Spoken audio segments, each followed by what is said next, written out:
What's up, everyone? Welcome to another episode of David's Saturday Night Sit Back. Tonight, sitting across from me, I got Dylan Gonzales. Dylan is my neighbor. We live right next to each other. We go on dog walks together. We've got to know each other a little bit. We've gone to the gym a few times, and it's been awesome getting to know him. I find him to be a very interesting guy, despite what he says about himself.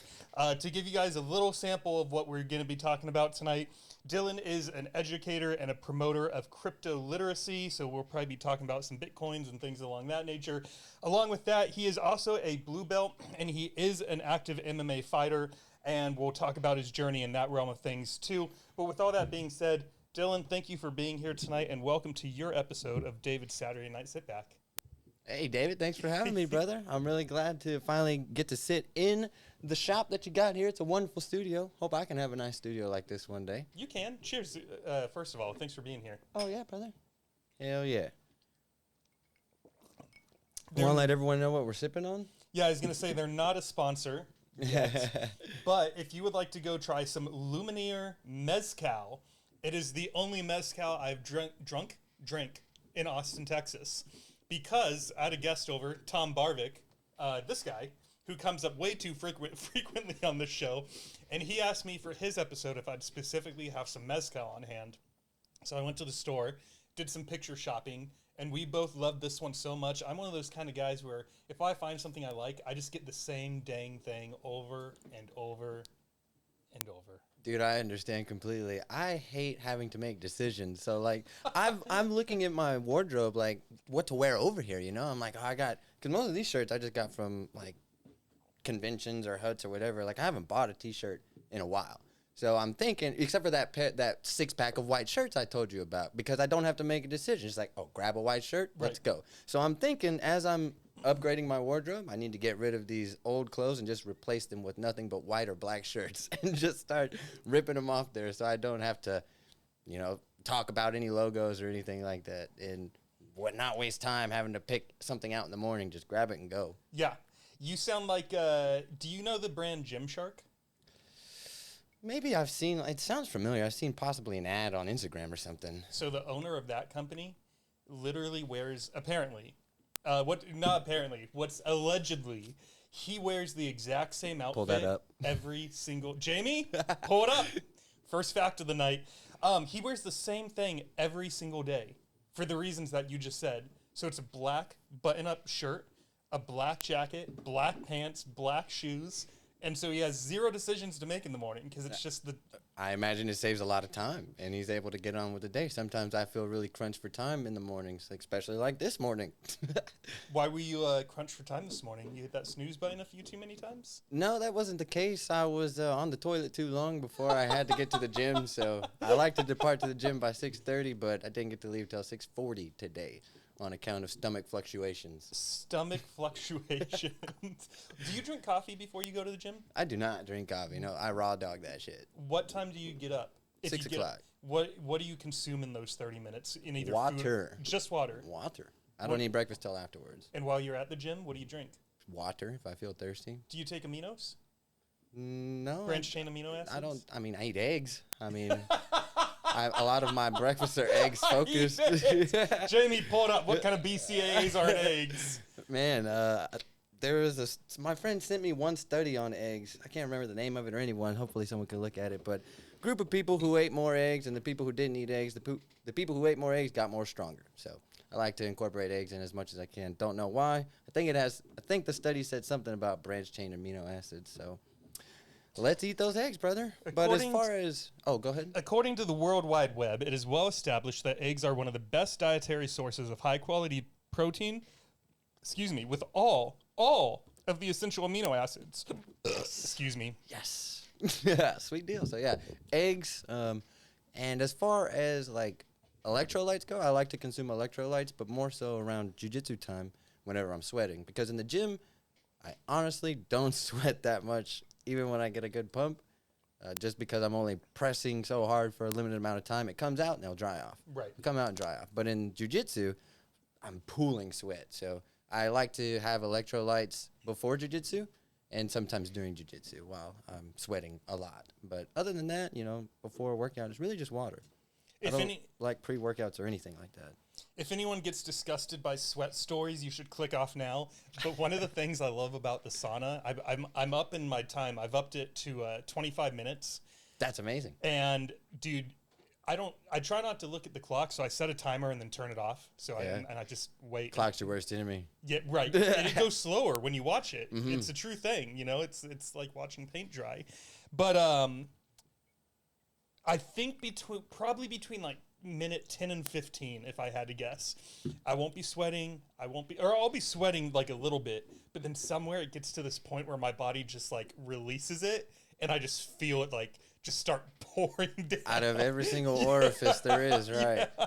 Man, that last time we went to the sauna, that's why I didn't go with you, because I didn't have a towel. I didn't know the sauna was a thing, because my gym doesn't have a sauna now. I haven't been to a sauna since the last time I went to a Gold's before I worked out with you that last time, so if I would have known we were going to do the sauna, I would have brought a towel and I would have posted up in there. I love the sauna. I love sweating, man. It comes all out. It cleans you out real good. You know what I mean? All your skin. Right. That's why I like doing it. I feel amazing afterwards. Yeah, it's really relaxing, too, because to sweat that much in jiu-jitsu, you have to get really tired, like pressing a lot.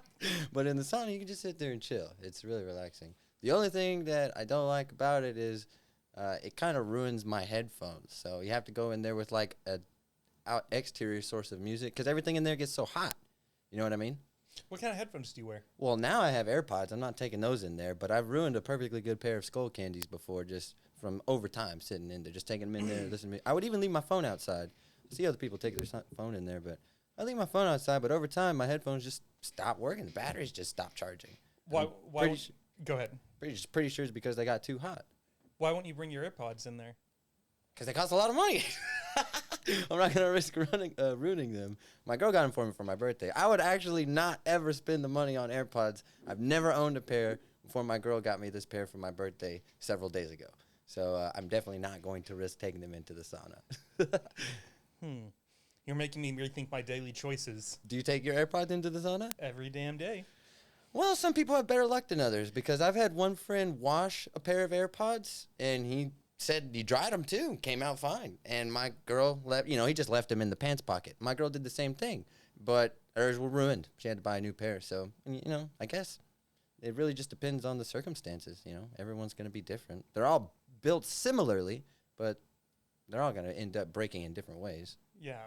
Maybe the sauna didn't have anything to do with my battery failure, and it just failed. I don't know. It just seemed a little premature to have to replace those headphones. I do feel a little paranoid about bringing my phone in there. I won't be using it the entire time. It's typically just so I can change songs, but because I like listening to music while I'm in there. So right. I'll bring in my phone, but to try to not damage it, I put it on the ground. Outside or in the sauna? In the sauna. Because have you ever put your hand on a sauna floor? Not particularly, no. So it's almost room temperature, because the heat rises.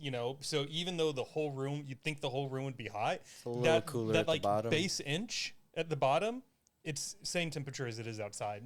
So I'm hoping that helps preserve my phone, because if this thing died from sauna over usage, I'd be very sad. Have you ever seen the notification pop up like your phone is too hot? Yes, but not in the sauna. Not in the sauna. It's been at so then you haven't pushed it too far. Yeah. I've just noticed it because we have a dash mount for the car, no window tint either, and when we're driving around using the phone for GPS, it appeared as though the phone was too hot, so we had to take it off. We got that notification. I was like, damn, that's a pretty cool notification though, so it doesn't just explode the battery. But I didn't know that was a thing. That was some moons ago, and that was when I began to connect the dots and theorized that the sauna had ruined my Skull Candies. So 2 phones ago, I would bring my sauna in, I'd bring my phone in the sauna and I would use it the entire time. I'd be playing like Boom Beach and Clash of Clans and trying to get the time to go by quicker. Yeah, I get you. And that phone overheated every sauna session, and I'm pretty sure it killed the phone, because when I replaced it, nothing worked. It was going so slow, and it was, dude, I burnt that sucker. Yeah, it's pretty, for a few moments, it's not bad, but for prolonged exposure, you couldn't last a day in there, so, your phone is similar. It's not designed to withstand those kind of heat. Probably could design it to, but these are not, they want you to break them and replace them and spend more money on more. Yeah, I would agree with that. You mentioned specifically, have you ever taken pre-workout? I have before, yeah. Why don't you anymore? I don't like it. I don't need it. I don't like it. I like to just raw dog it out. You know, summon what I need from within. Just feels better that way. It's really not bad for anyone to take it. And I just Oh don't yeah, like we're not doxing anyone that does take it. Yeah, it's just whatever. It's so unique to meet someone like I didn't take any today. For similar reasons. I didn't need it. I didn't want it. I do sometimes. I probably do like twice a month these days. I'll have a day where I'm just like, I can't bring that thing out from within that I need. So let's get my crutch and hobble on into the gym with this crutch. But no, I don't. I'm trying to stay off of it, man. It's just too much caffeine in a day for me. Between the coffee, the pre-workout got to a point where honestly I was drinking it for the taste. I didn't even feel it do anything to me. Man, see, that's the crazy thing too, because for me, it like makes me all itchy, like crazy. Like, don't I'm, like the I'm thinking itchy? about it right now. Well, it's not bad, but I mean, it's just like, why do I feel that way? I have some if you want to get the itch on for this podcast. I'm all right, brother. You're gonna have me doing push-ups the whole time. I'm not gonna be able to sit still. So here you might think this is insanity, but I was thinking my buddy at the gym, Keaton, gave me this idea to make my own pre-workout, and it would be non-caffeinated. And what I would put in it, according to his suggestion, is L-citrulline. I would keep the ingredients quiet if you plan on not having your shit stolen by someone who might be viewing this. Huh? I would plan on not revealing I wouldn't reveal the whole ingredients list if you don't want some of your viewers in the future to steal your list before you come up with the concoction yourself. Oh, I don't care. Oh, all right. It's all stuff that exists. So you're not going to sell this concoction? Oh, no, I don't think I could. Oh, okay. Then go on. I just didn't want you to drop no, your... I appreciate you trying to protect me, but in this case, cool. we're good. I just won't get the dosage. How about that? I won't tell them how many milligrams I'm going to use of each item. Sweet. Have them fucking... Or the brand, or the flavor. I'm just going to give you the base. If you're not careful, you're going to be blowing up every toilet that you come within 10 meters of, so... I actually don't know if this would have any dietary effects. Well, if they don't get the measurements right, you know, if they try to steal your juice and they just go mixing it up at home by themselves, they got to be careful because they're playing with fire. Right. Right. So the combination would be L-citrulline, creatine, electrolytes, amino acids, and beta-alanine. Which electrolytes? All of them. Okay.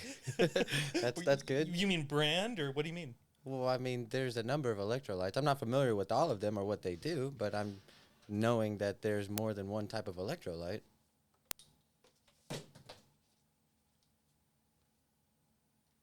A lot of people, you know, whenever they're marketing it, they'll just say electrolytes, but I think there's some like, oh, shoot. Yeah, I don't want to sound stupid and say something that's not electrolyte, but I think there's like 4 to 6 different electrolytes. Okay. So you're not wrong. There's 6 of them in this one that my buddy told me to get, and they are well, there's 6 of them. Yeah. In this sodium is one, chloride's another. Perhaps, yeah, I'm not. I think those 2 are 2. But in any case, you know, you could throw them all in there, I'm sure, but you just definitely don't want to overload on something that you're not going to be able to get rid of. Right. That's when it can become bad in excessive amounts. Or if you don't have enough of it, it's also a bad thing. You know what's a good thing? Rain. Well, I mean, rain's good for the land, yeah, but I don't really like rain too much. I mean, when it rains, we do get to go swimming in the Barton Creek, though. There's this nice I have several rope swing locations pinged on my phone so that I could travel to after a heavy rain, because I like to see if there's rain, bro. I've seen one spot have like 7 to 10 foot of water in one area, and I've come back several weeks later, bone dry. I was just there Saturday morning doing rope climbing, practicing for the Teton trip. Bone dry. Not a drop of water in there. And I've jumped off of that rope swing, bro, many a times into 7 to 10 foot of water. Like, you jump in, you can't touch the bottom. You know what I mean? It's crazy the way that the water systems work around here. But, yeah, so that's the only reason I would say rain is good. Other than that, you know, I'm not a farmer. I don't give a fuck. I don't have no crops. I don't give a fuck. Are you? Rain ruins my day because I ride a motorcycle primarily. I'm guessing you're not familiar with the song "Rain, is a Good Thing" by Luke Bryan. I'm familiar with the song "Rain, Rain, Go Away, Come Again Another Day." You don't listen to much country music, though, do you? I mean, not of my own whim. I know tons of country songs for some ungodly reason, but the only few country songs I have on my phone would be "Nobody in His Right Mind" by George Strait, "Don't Judge Me," but "Whiskey Glasses" by Morgan Wallen. I just think it's catchy. It is catchy. And Drinking Problem. I don't know who that one's by, but he's like, some people, I don't even want to get you flagged on YouTube, but you know how that one goes. It's a drinking song with a drinking town with a football problem? Well, some people say that this gentleman has a drinking problem, but the gentleman thinks that he has no problem at all. You know what I mean? And some people say that he's hit rock bottom, but it's only because he's sipping on the rocks. What song? Now I have to know. What song is this? YouTube won't care. Those are literally lyrics straight out of it. It's called Drinking Problem. Well, can you sing the lyrics? I just did. No, you said them. This is the one where he's like, can you hum a few bars? Some people say I got a drinking problem. Yeah, I know that song. See, everyone knows that song. See, it's like, why do I know that song? I don't know. See, I didn't know it, but then as soon as you I sang know a it, lot of country songs that I don't particularly like, but, those are the three I have on my phone. I think that's George Strait, isn't it? That's not I'm probably really George wrong. Strait. Jamie? Yeah, don't do that to George Strait. George is a pretty cool guy.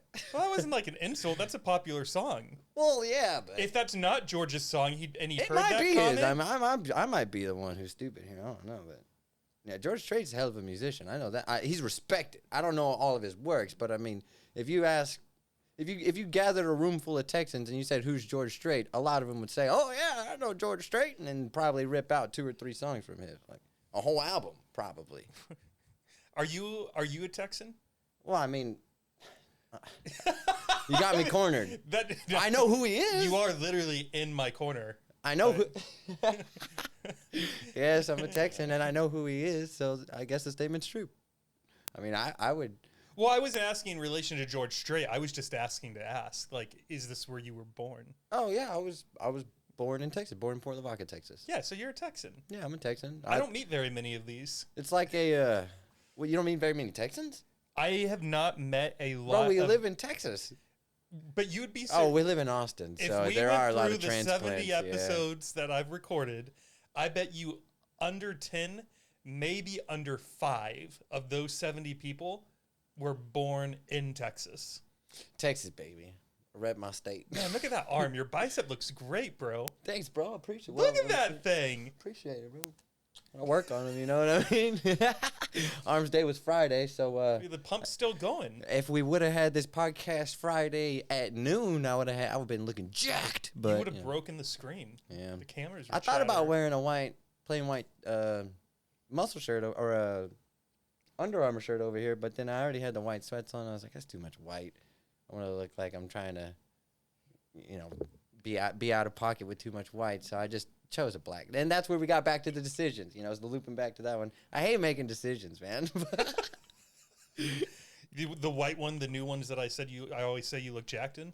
Right. I was like, do I go over there and look jacked, or is that too pretentious? I was like, I just throw on a. That wouldn't be comfy black pretentious. shirt, I mean, I didn't really exactly wear something small, Well, but also for my thought process was, what if I start sweating? If I get nervous, he asking me a question makes me nervous. I don't want to be everyone to see my sweat. So black would hide sweat a little better. Yes, it does. No one will see the sweat. But all of my labelless black shirts were dirty. All of the black shirts I had insignia on them. I was like, well, fuck it. Did you go with Quan Stamp because that has something to do with crypto? Well, yeah, the majority of my shirts have something to do with crypto. But yeah, I went with Quantstamp because it was one of the clean ones that had something to do with crypto. I had one. It was funny. There was one guest where, so he goes to my gym, and we've talked several times. So similar to you, it was not a stranger that I invited on the show. And for some reason, he just gave me this feeling that like he was gonna show up dressed really nice, like not a full-on suit, but like button-up shirt, slacks, or maybe like some designer jeans, or maybe some really nice shoes.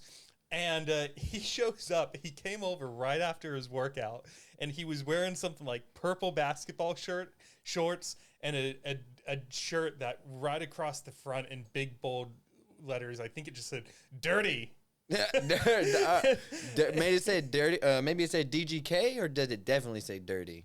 Whatever word it was, whether it was dirty or sexy or stinky or whatever it was spelled out. It was not an Okay, acronym. so It was not a brand. It was just an eye-catching T-shirt. And so it was funny because I had put on a button-up already. I put on some slacks, and so when I opened the door, he was like, "Damn, why are you dressed so nice?" I was like, "Cause I thought you were gonna be dressed nice." Man. And then he's like, "Dude, I can't go back home now." I'm like, "No, come in. We'll record with your fucking dirty shirt on." Well, I mean, for some, that's swagalicious in my opinion, but I mean, for some people, that's the everyday attire. You know, this is kind of my casual attire, so I didn't want to come overdressed or underdressed, so I just said, "Fuck it, I'm just gonna wear what I normally wear." You look perfect. All right, sweet deal. The only person who I really had a gripe with was someone showed up in blue basketball shorts and a white T-shirt, literally after playing a game of basketball, and I was like, "This is gonna be on YouTube, you know?" And he's like, "Yeah, I know."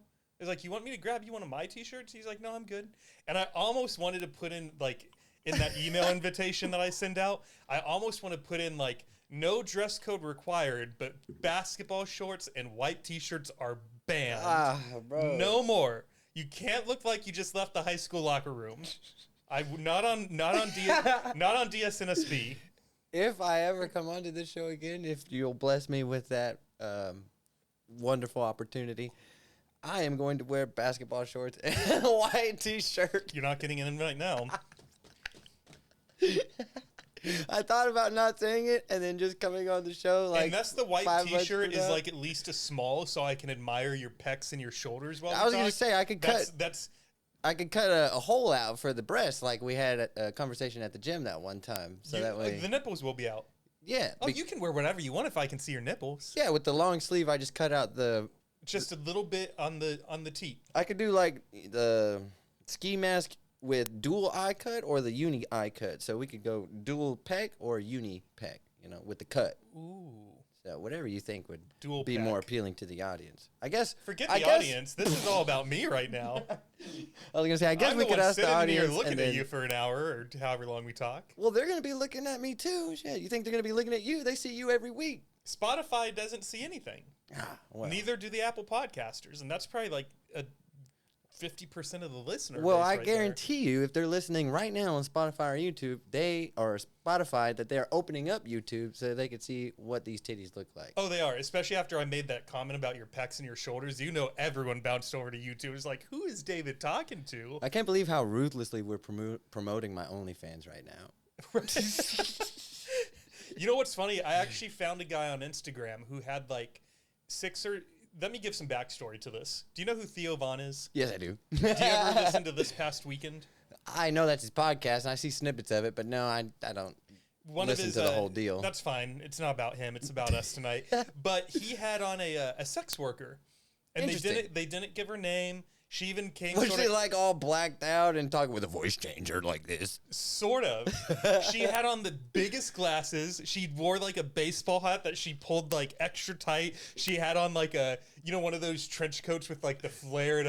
Dude, she was incognito. All you could really see was her mouth. I could tell she was white. I'm like, this is a white stripper that he has on tonight. But they called her a sex worker. But the interview was so good. I want to do that myself. I'm like, so do I just go to strip clubs? I'm like, hey, you want to be on my podcast?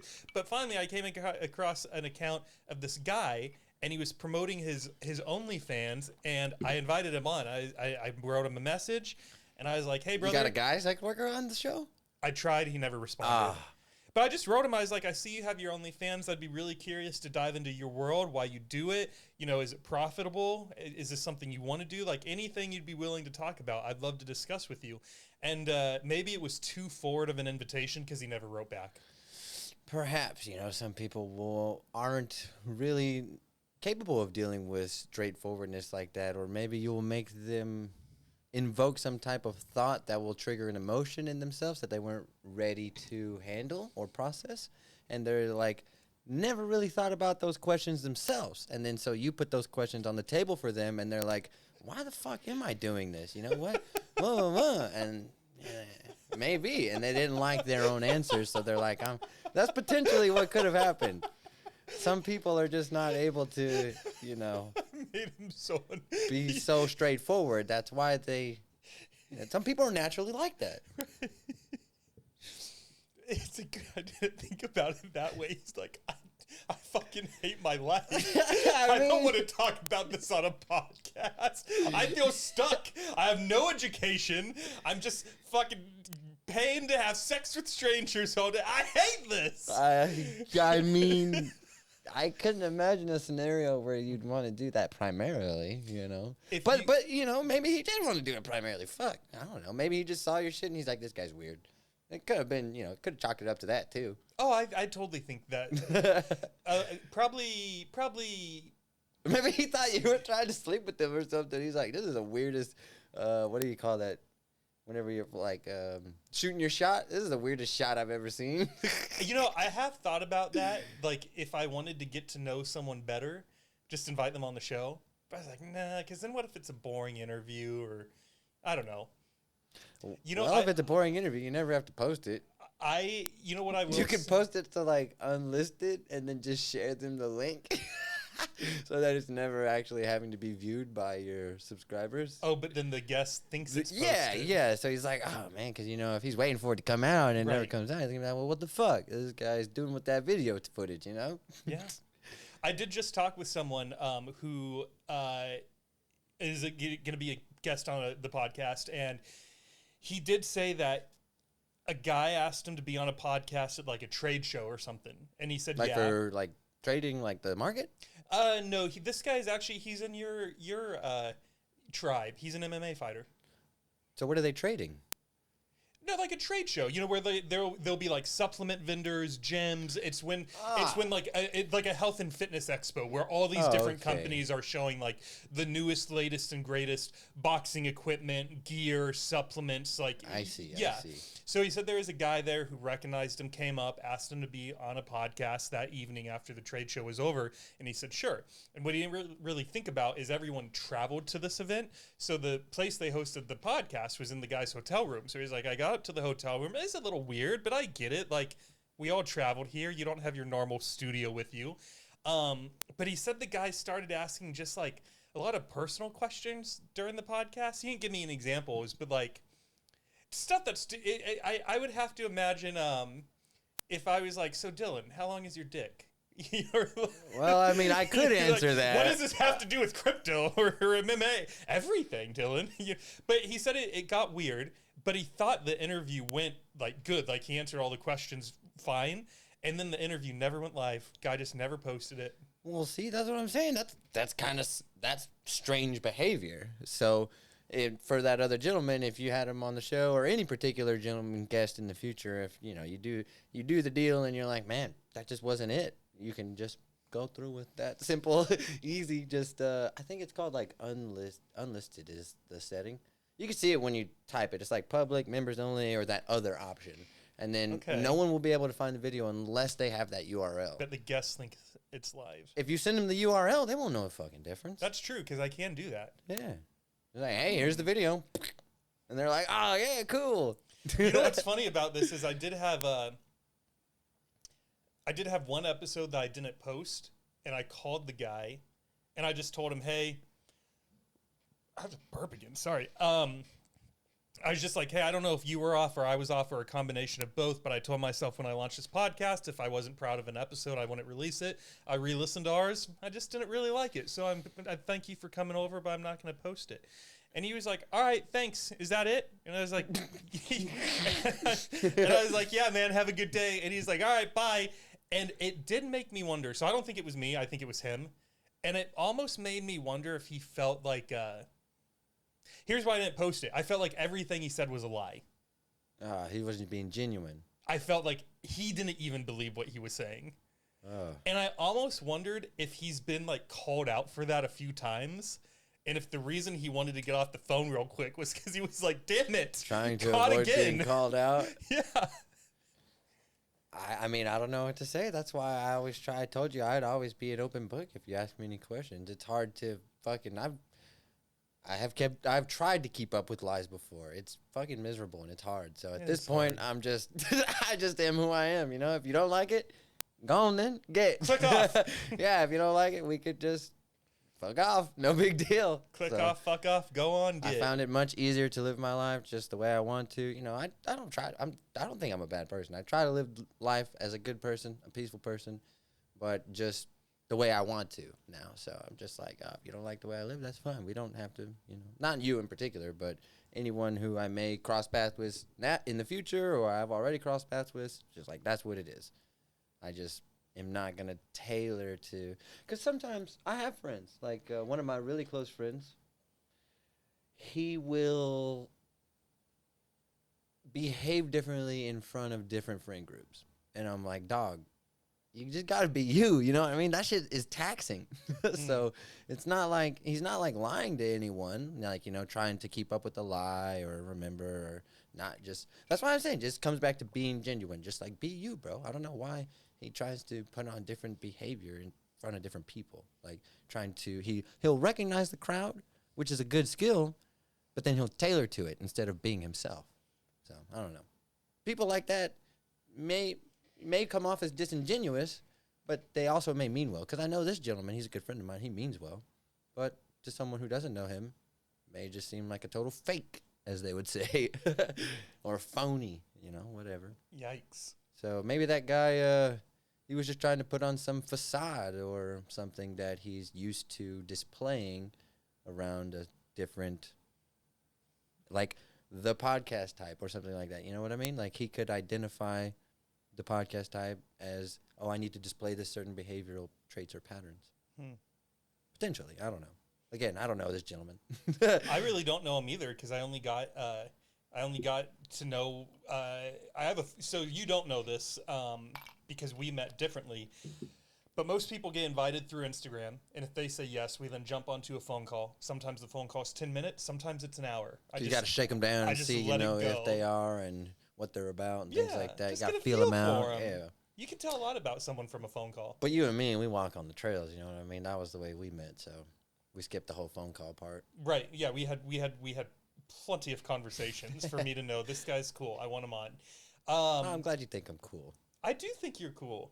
I try to not hold any opinions of myself in any high or low value, so I'm glad that you think that. I think you're funny. I think you're gonna make me. Don't make me blush. I think you're thoughtful. I think you're self-aware. I think you think big picture, and I enjoy spending time with you. And those 5 things are enough to get you on the pod. Wow, those are all nice things. Thank you for saying such nice things about me. I'm honestly glad that someone holds me in that retrospect. Setting aside your girlfriend, because I feel like that doesn't count. Well, setting aside your girlfriend. Well, she had to find interest in me for some reason, right? She doesn't just like me because she's my girlfriend. I mean, now it seems that's the way the part is, but go on. Do you get paid many compliments very often? Oh, nah, not really. Do you give out compliments very often? I try to, but like not. You know, I don't want to be. I definitely don't give them to females because a number of reasons. You know, I have a girlfriend. I don't want to dish them out to females, but I also don't want some unusual sexual assault claim against me. I've seen it happen to people I know. Like my friend's brother is what do you call it? A sexual offender, or I can't remember. I think it's a sex offender because of some thing that he said to someone that they didn't like in the workplace. So I'm like, shit, I don't even like talking to females, but my bros, I'll give them compliments like in the gym whenever they're pumping iron, and I'm like, come on, bro, you know, we're having a hard set, we got through it, or whatever I think a compliment's due for one of my bros. Yeah, I'll dish it out, but I definitely don't want to be like the meat writer who's just over dishing compliments. So I kind of pick and choose the moments where to deliver them if I can say it that way, not to be like an asshole, but, you know, I don't want to, again, I'll emphasize that meat writer aspect. I don't want to be a meat writer. I don't want to come off as a meat writer, so I'll just be like, yeah, bro. What's a meat writer? Are you saying that literally? Like, man, David's the best guy I know. You know, he's got the coolest beard and the biggest biceps, and that guy, I swear, he can bench press a house. That goes back to the guy we were just talking about, though. That's not genuine. Well, exactly. Like, if you said that if you said that to me while we were on a dog walk, I'd be like, what the fuck did you smoke before we came out here? Like, what are you talking? Now, if you gave me one of those, if you're like, dude, like, Good work on the beard. Don't ever take if it the off. moment calls for it, you know what I Right. mean? I'm not just gonna like implant a compliment because I want to, because I feel like the person needs it or whatever. Like if it genuinely arises in me that I feel the need to compliment someone, like every time, like when I'm in public and I see someone else with a stash, because I've had this stash to a black belt degree level before. It's hard to maintain, especially with jiu-jitsu, but I've had the stash come out like super mega handlebar style. And so when I see someone in public with a really nice mustache, I'm like, hey, yo, bro, nice stash. And I know he fucking loves it when I say that because he's working on that fucking stash hard, bro. So I'm like, hey, so that's one, that's a naturally arising moment where I would deliver a compliment to another male or anyone, you know what I mean?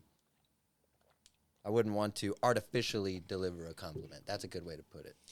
That is a good way to put it. I guess the reason I ask is because, and I brought this up on the And podcast. thank you for the juice again. You're welcome. Oh, it's delightful. I knew you like. This is I'll have to go buy another bottle of this because this is the one I think you like the most that we tested. But I do think this is a heavy generalization. Everything I say on the show is a generalization. What do I know? I've noticed that when I pay someone, specifically dudes as well, a genuine compliment, they often act like over the moon excited. And part of it, I think it could be a few things, but I do wonder if the main thing is that we just don't give or get them very often. So when someone is acknowledged, it's so cool. They're just like, holy fuck. Like, can you believe what David said about me? Like, said my shoulders are big. David said that. Like, David, it's just, I don't know. There is something you said that just made me wonder if you give them, get them, if it's something you think about that often. Oh, it's because of what I said about you. Yeah, and how you reacted. It just made me wonder if you get complimented very often. Well, I don't, but also too, I'm delighted to hear those things, that someone else say those things about me, because I've heard other people say ugly things about me before. I've fucked up a lot in the past, and I'm not glad to have made those mistakes, but those mistakes definitely helped build me up to who I am today. And for someone to say nice things about me, it's like, whoa, I I guess I'm displaying those traits. So I'm just glad to see that I'm progressing somewhere, I guess. I don't know. Well, I don't know. It was nice to hear those things about myself. I try not to think in any way, shape, or form of myself because I don't want to think the wrong way or get too attached to this thought of myself, think too highly of myself, and think I'm better than someone, like we were talking earlier before the podcast. Like, I'm better than everyone. I can be late because I have this high position.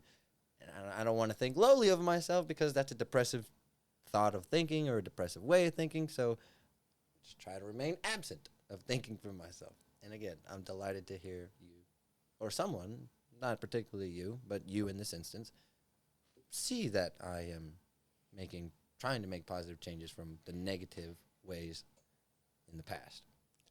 It's always interesting, like when you meet someone, because I met you when you were on the other side of all those demons, or at least from where I'm sitting.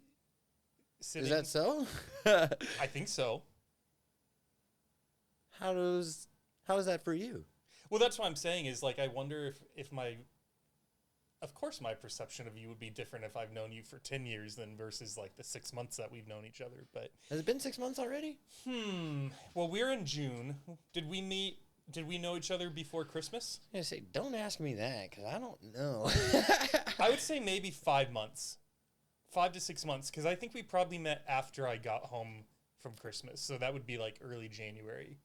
Perhaps. But we could have, I know for a fact we've crossed paths on the path and said hi. Yeah, I saw you walking with some other gent before too, and some other gent's dog. He also had a dog, so figured y'all were like buds going out there having a dog walk.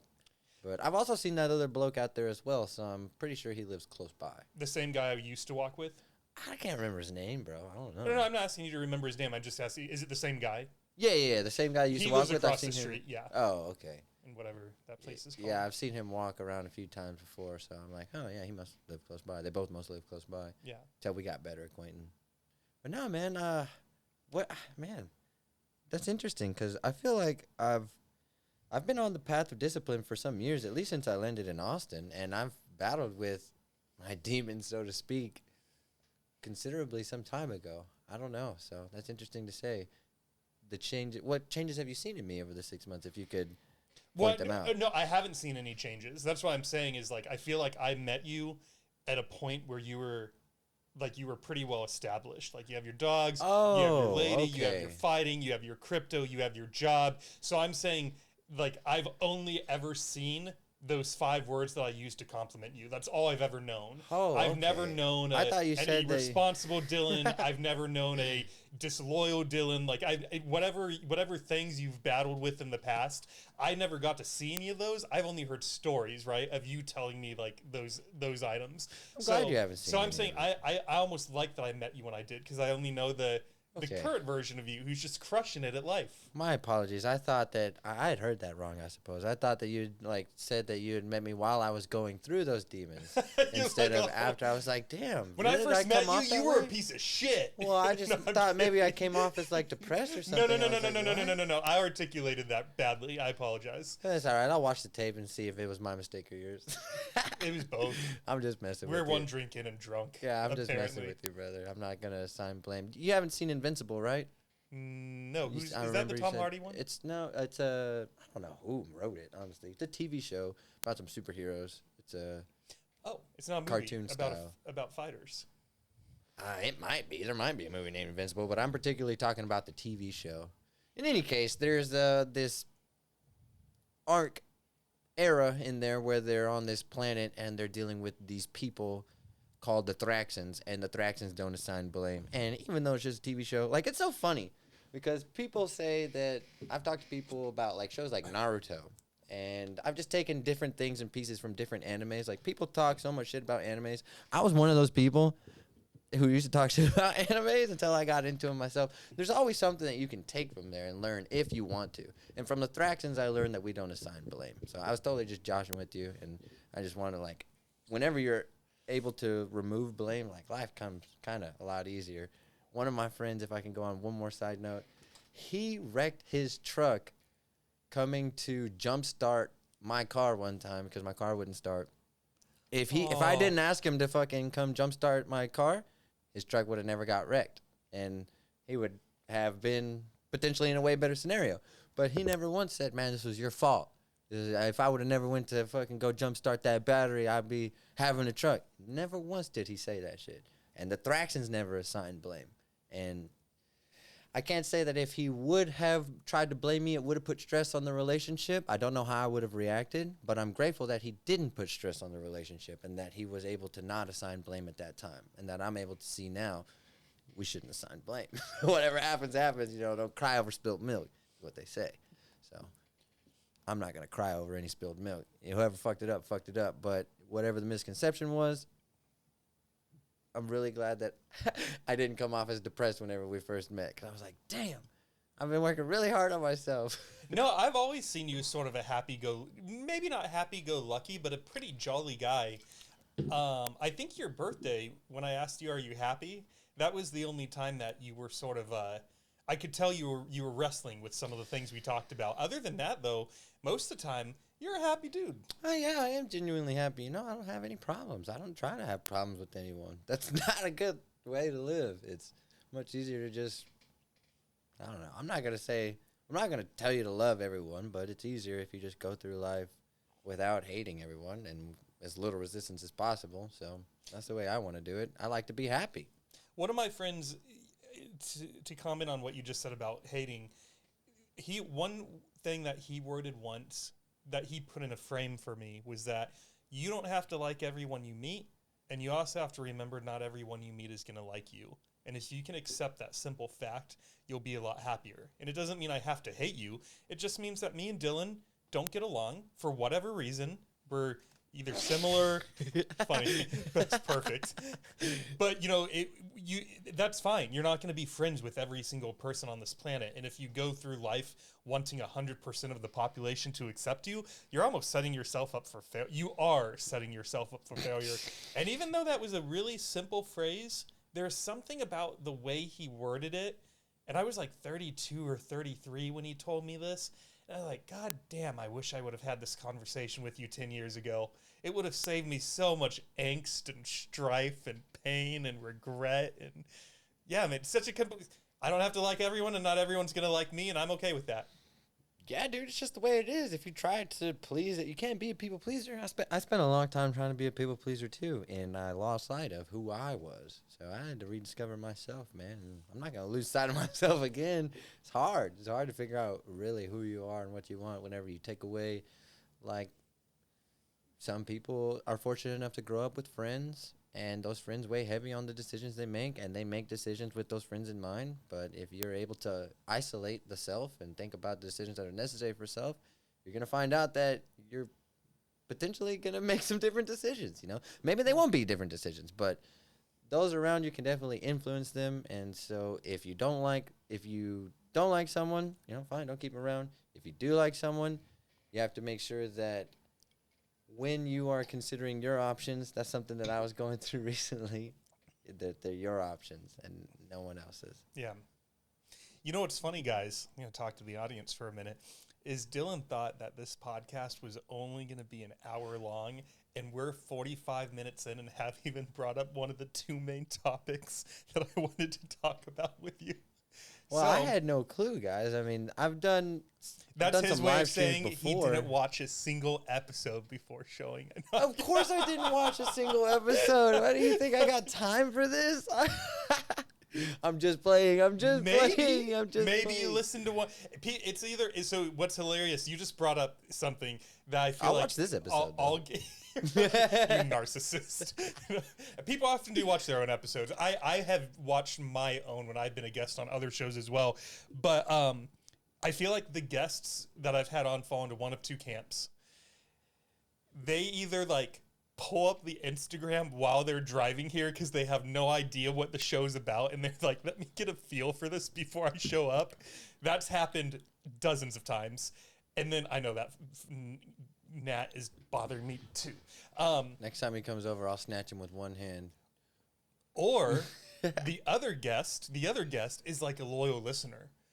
They're like, yeah, I've listened to 20 episodes, and my favorite was the one with Dylan, and the one with Shanine, and the one with Tom. Those were by far your best three. But the one with John and Jane and Jack, those ones weren't. And they're like a super fan. I'm like, whoa, this is nuts. You've listened to 20 episodes. Does it feel good? It does feel good. Yeah. It feels, because I never meet listeners.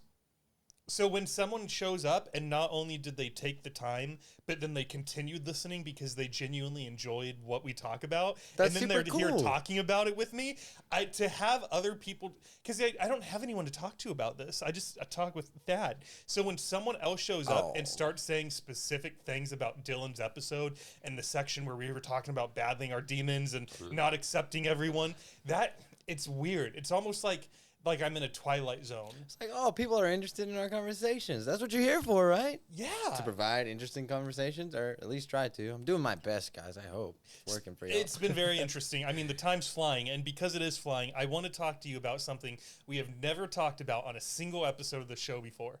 All right. Cryptocurrency. Cool. What do you want to talk about? Tell me when did you hear about it first? Do you remember how old you were? Was it in a podcast? Was it in a online article? How'd you get turned on to crypto?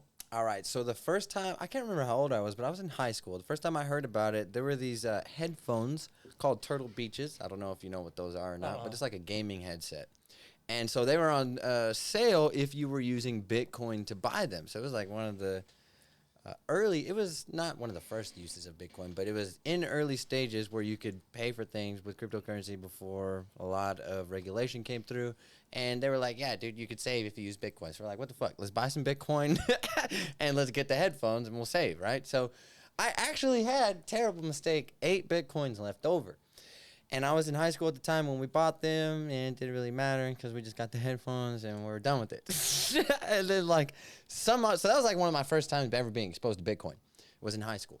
And I graduated in 2015, so I know that. So it was before 2015 when I heard about it. Maybe like 2013, 2014, 2015. And then in 2017, Bitcoin reached like $17,000 per coin. And my friend called me. He's like, dude, where are those Bitcoins that we had for them? That headset there, they're left over, man. They're like worth $17,000 a piece. And I'm like, what? Those 8 Bitcoins? There was like a remainder of 8. So I'm like, where the fuck is all this money? We're locked out of it. We have no idea how to get back into that account. Created it with the school email address. So Whenever I realized how much money it was worth at that point in time, I was like, wow, I made a terrible mistake and I need to learn more about this. Like, my heart's racing right now, again, thinking about it. I made a terrible mistake and I needed to learn more about it. So I started to learn more about it. And at that time, it was like in April when I had caught wind of it. And then later on that month, it got even higher, up to 20K, but then came back down. And so it started to crash. Everyone lost faith in it. People were selling. They're like, oh, it's a bubble. Fucking Peter Schiff, he's still calling it a bubble. But I didn't think so. I didn't think that's what it was, because I was like, there's got to be a way to capitalize on this. So I was, at the time as well, I had already traded stocks amateurly. Of course, I wasn't a broker or anything like that. I had just been managing my own shit. And so I was like looking at the change in price, the differences, and I was like, dude, so, if you buy here and you sell here, you can make this type of money. If you sell here and you buy here, you can make this type of money, right? So I'm like, okay, just got to learn more about it. And so my serious interest began in 2017, whenever I realized what I had lost out on. First exposure was in high school, and I graduated in 2015, so I was at least a sophomore or a junior. It was very early when I first heard about it, but I didn't capitalize then either. Didn't know. So those, I'm going to treat this. I'm just going to treat this conversation. Some of the audience is going to be nodding along with you, agreeing with everything you're saying. They're going to be very educated around this topic. I have a hunch that some people in the audience will be like me, where they know nothing, like an embarrassingly low amount of knowledge about crypto. So I'm going to ask, for the sake of those people and for myself, I'm going to ask you some potentially very stupid questions as we go through this conversation. So these 8 Bitcoins were they essentially in an account? Like, you have a checkings account, a savings account, and then you had a Bitcoin account, essentially? Right, that's how it goes. So their Bitcoins are stored on, like, what would be called a wallet, or we can call it the ledger. Okay. And so it's just like how we have, I didn't bring my wallet, but same way you keep cash in your wallet, these Bitcoin are stored in what's called a wallet, just for simple sake. And it's really just a random string of letters and numbers. So it's a key that will enable the ledger to know how many Bitcoins are attached to it. And everyone has a copy of the ledger, so everyone can see how many are there. No one can print fake ones. No one can spend something they don't have. It's all visible to everyone. So that would be where Bitcoins are stored. And so if you had hypothetically been able to got into that account and you guys sold all of them, whatever 8 times 17,000 is, you would have not inherited. You would have been able to get that much money. Yeah, at the time, if I would have been able to cash out. And you can sell them just like stocks, essentially? Well, see, at the time, I really didn't even know how to sell them. But now I know the process would have been whatever wallet I had them stored on. It was actually an Electrum wallet. I know it was an Electrum wallet. At the time, I didn't know what the fuck was going on. But it was an Electrum wallet, so I don't think there was a decentralized exchange at the time to be able to swap it. But you would just have to withdraw them to an exchange address, like a centralized exchange, like Binance is super popular, but not in the U.S. Coinbase is super popular in the U.S., so you would have to exchange it there, and then you could sell it for USDT and keep it in Tether, which is a cryptocurrency that holds the value of $1, or you can straight up cash out from there. Just sell it, and they'll buy the assets from you and deposit USD in your bank account. So you can use, something like that. I could have done it at the time, yes, if I was completely aware, understanding and knowing of what I was doing instead of making those terrible mistakes. So in 2017, you said that's when you really got interested in it, right? Right. That's where I really started to dive in and try to understand, like, what is happening here? What more do I need to know about? And I really came to it first for the flip against USD, because I just wanted to make more dollars, right? Mm-hmm. But the more time I spent learning about Bitcoin, the more I realized that Bitcoin had value and the US dollar actually had none. So my mindset has shifted a lot throughout the years, especially as I acquire more knowledge. But when I first came to it, it was definitely just to make a gain against the dollar. So that was my primary interest and my primary reason for being there. Do you still think Bitcoin has more value than the dollar does?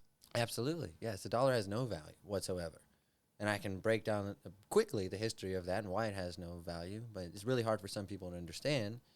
But can you try to give it to us? Yeah, I can make it make sense very easily, but some people will refute it. Okay, so I want to hear your take on it though. Right. So essentially, from the beginning of time, and we're gonna go.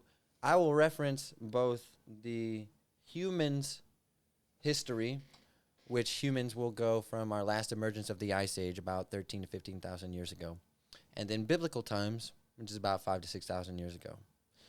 In both histories, the first form of money was gold in Egypt.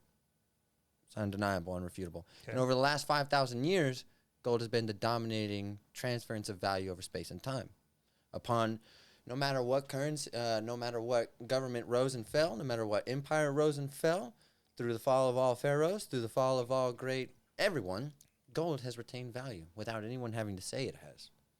But that's not true of any currency. The creator of the currency, the issuing government, whenever they cease to exist or the empire ceases to exist, the currency has no value because it never had value. It only had threat or force. If you ask a lot of people why the U.S. dollar has value, they're going to say, oh, because the government's going to enforce it. I talked to some government fed boys at the U.S. Consensus 2 weeks ago about this, and I said, why does the U.S. dollar have value? The U.S. military! Okay, so you're proud, like murder? Like murder. Threat of violence, force, and murder, because we're not going to shy away from that. The U.S. government and the U.S. military murders people. The U.S. dollar allows this to happen. But a little bit of a tangent there. So anyway, gold has been the dominating value in both timelines of history, whether it be from the man or from the Bible, since the dawn of recorded history. Okay, so the first debasement of currency was in Athens, whenever they're like, oh man, we're running out of gold to send to everyone. How can we get more gold to people? Well, let's just melt it with bronze and other metals. So they devalued the gold by melting it with other things. But the people were aware of this. And so we have the first currency exchange as well, where, just for example, it wasn't exactly like this, but we'll just say 10 bronze coins, or 10 of these smelted bronze coins are worth 1 gold coin. So we have a currency exchange now. We're looking at the first currency exchange, whenever gold was debased. So from there, governments issued paper currencies later on down the road, of course, way later down the road. We're skipping thousands of years here. But anyway, it goes from gold, just trying to get as fast as you can. Yeah. We're skipping thousands of years, but governments start to debase gold further by issuing paper currency. So gold is, if you're super rich and this room is full of gold, someone could just come in, kill you, boom, and it's theirs. Or if you had to travel 100,000 miles, you have to pay a lot of people to fucking send carts and carts and carts of gold all over the place. It's very hard to make gold potable, very hard to secure it.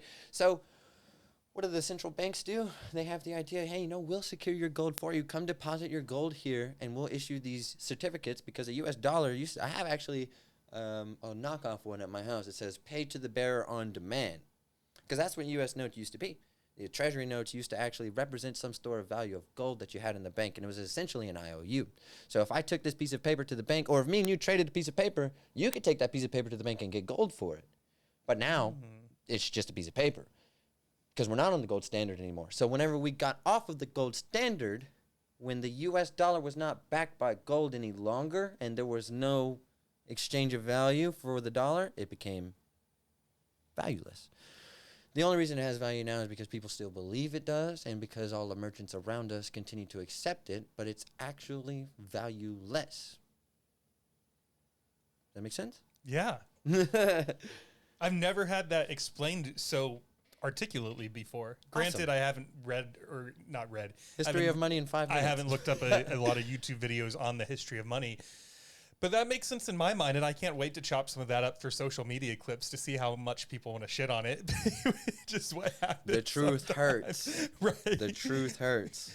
That being said, okay, so you said you were already trading stocks when you were already making investments as a high schooler?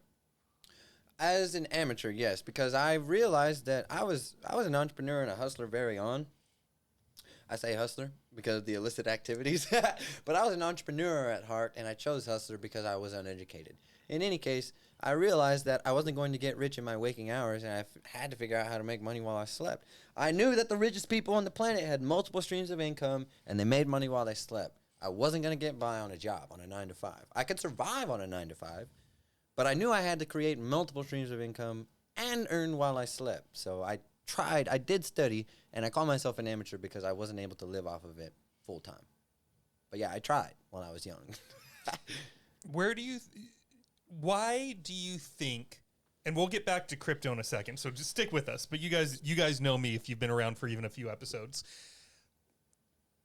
Why do you think as a teen, money was already at top of mind for you? Was it just natural? Because as a teenager, for me, like I had my allowance that I got from my parents when I was a little kid, right? Before I got my first job. And then I got my first job, which was awesome because that was significantly more than my allowance. And that enabled me to do things like to move out of my parents' place, to buy my first car, to go to the grocery store and buy whatever I wanted. And it gave me a sense of independence, which was very cool. I was no longer dependent on my parents. I was dependent only on myself. But that realization didn't really happen for me until I was like 19, 20, and I moved out. For you, do you know where the interest in why at a significantly younger age money was a topic that was very interesting and fascinating for you? Well, it's because there was a serious lack thereof in my household. And I watched my mom, who was disabled. She wasn't able to work. And my father, who, they both loved me very well. Like, I wasn't lacking love at all. My parents loved me very much. And my father worked very hard to provide everything that he could for me. But he worked until the day he fucking died. Still trying to provide for, and I'm laughing as I say that, God rest in peace to my father. I'm not laughing at him for his life struggles, but I'm laughing at the realization that I don't want to do that. I watched my father work until his very last breath. And so I want to be able to enjoy my life, like, not have to worry about. They say money can't buy happiness, but it will pay the medical bills, and it will pay the attorney fees, and it will enable you to have a roof over your head and food in your belly, So I realized that at a very young age, I didn't want to work until the day I died. So I had to try and figure out how to accumulate as much money as possible. Like, this kind of seems like a game. Earth seems like a game to me. It does. I played a lot of games before. I love playing games, but Earth seems like a game. And I had that realization a little earlier than most people. And, I don't believe the dollar has value. Back then I didn't know. Now I don't believe. But at the time I felt like the in-game currency was the US dollar. And, to level up, like on Grand Theft Auto, what do? You do more missions, you get more money, you get a bigger house, you get cool cars, you fuck people up. So what did I want to do? For step number one, get more money. And just like Scarface says, first you get the money, then you get the power, then you get the bitches. But, I'm not trying to go all that far. But, I realized early on I needed some fucking money. So. That makes a lot of sense. If you'd even said because we didn't grow up with a lot and then stopped there, that would have been enough of an explanation. Be like, well, that makes sense. You lacked it growing up, and so you wanted to compensate for that. That being said, back to crypto specifically. So how did you start learning about it back in like 2017, 2018, 2019? How did you educate yourself to become the educator that you are now? Bro, that's the thing. At the time, there wasn't much content on the internet. So I had went to YouTube, because universities weren't teaching about it. They still aren't teaching about it. It's too young, I would imagine. Well, we can circle back to that later. But initially, there was no information available in an organized fashion. So I had to go through different YouTubers, different content creators, and filter through hours and hours and hours and hours of useless content to figure out what worked for me. So ultimately, whenever I was finding something that I thought made sense, I would try to apply it to myself, and ultimately I was able to organize a system for myself from the bits and pieces I picked up from this guy. Like, actually, most of my tricks and tips that I learned for crypto trading were from a Forex trader, a Forex account.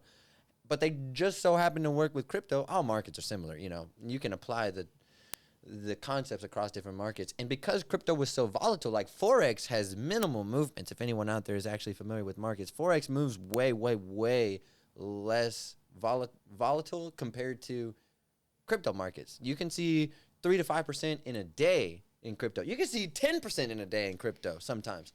And you won't see that in a week or a month in Forex. A 10% rise or fall in the value. Right. They're within like decimals of a percentage. So, and it's because you're using different lot sizes, larger capital, different leverages, but they're very, very, very minimal fluctuations in prices in Forex markets. And there's large fluctuations in crypto markets. And so I was like, I'm gonna take these concepts and apply them. And since they move so big, they work a lot better actually.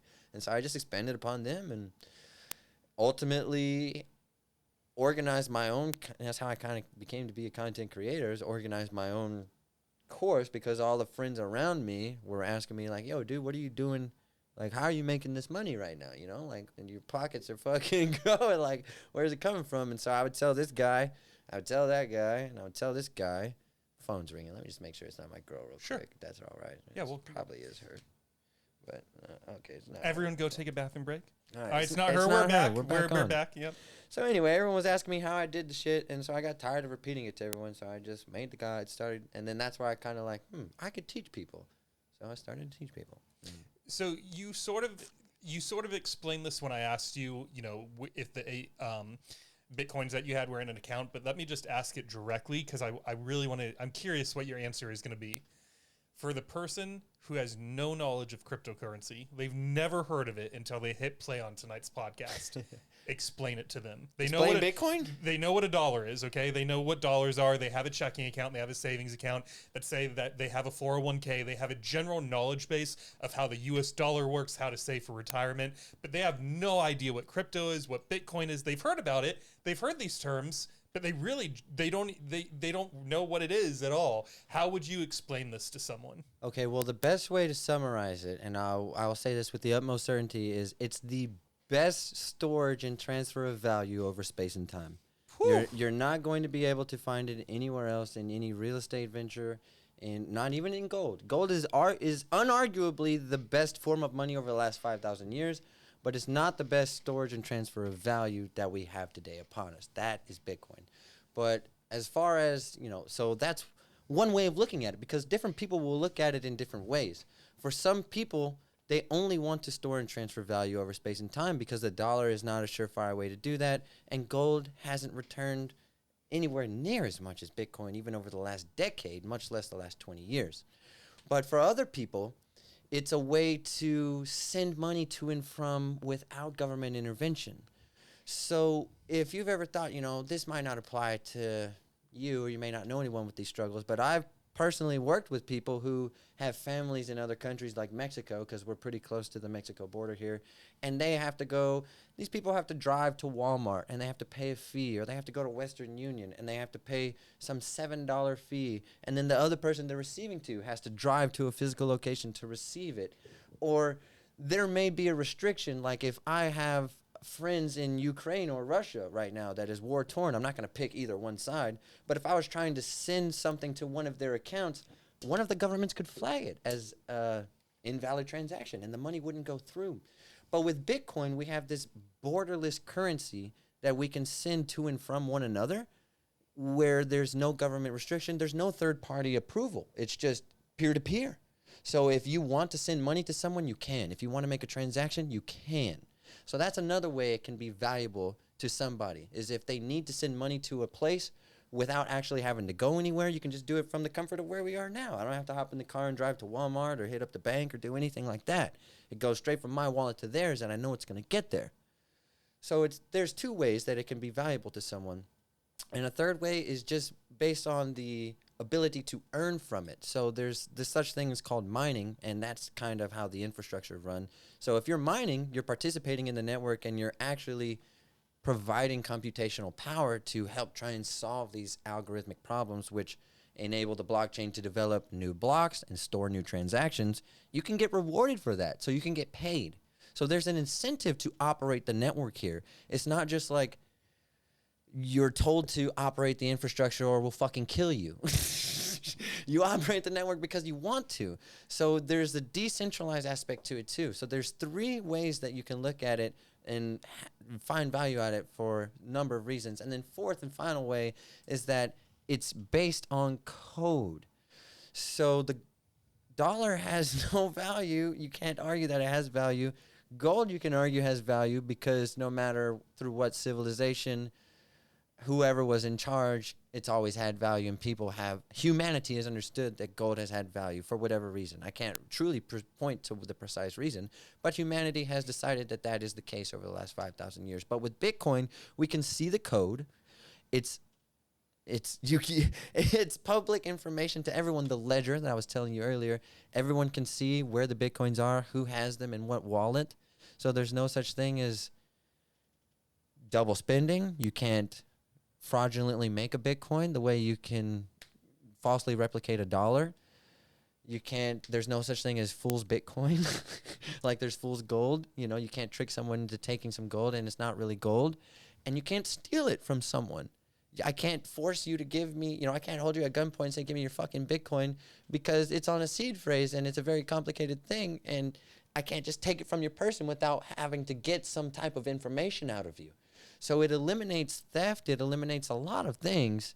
That would be the fourth and best, well, not the best aspect, but I think that deleting crime is very nice. So I would say one of the best aspects. But those are all very unique properties of Bitcoin that you will find in, some of them you'll find in gold, but you won't find all of those in the dollar. The dollar will not carry all of those properties. I'm going to agree with you that any upstream efforts that decreases crime is definitely a plus. But let me also play devil's advocate for a minute. Of course. Let's say that someone walks across this path right now and they see the two of us in here in a podcast studio and they make this assumption of like, oh, these guys look like ballers. And they open the door, which is unlocked right now. And they put so they walk in and they put a gun to both of us. I have next to no cash in my home, right? So my dollars right now are all virtual. They're all in my checking account, my savings account, my 401k. So just if they were to say, hey, transfer me all of your cash as well as any Bitcoins that you guys have right now, why would that be any different than me making a wire transfer to them versus you transferring your Bitcoin to them? Does that question make sense? Yeah, I'm trying to understand sense. why, if someone was to walk in and put us at gunpoint right now, why would your Bitcoins be safer than my dollars, since neither of those currencies are physically here in the studio?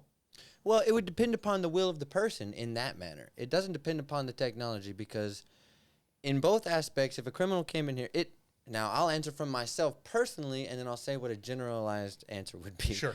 If a fucking gunman came in here right now, I would pick this up and chunk it at them. Whatever. I'm sorry. I'll clean it up later. But I would do what I had to do to defend my life and yours. I'm not going to and if I had to die doing it, I would die. Right, and then Thad would also attack, and I would attack, and we'd all attack. In my head, exactly. In my head, if someone has a gun to me, I'm already dead. I'm a dead man walking, so I need to improve my circumstances. Right.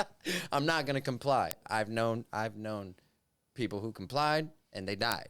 You comply and you die is what we're taught. So don't comply, fight. I don't know if that's I don't know who trademarked that or whatever, but I don't comply.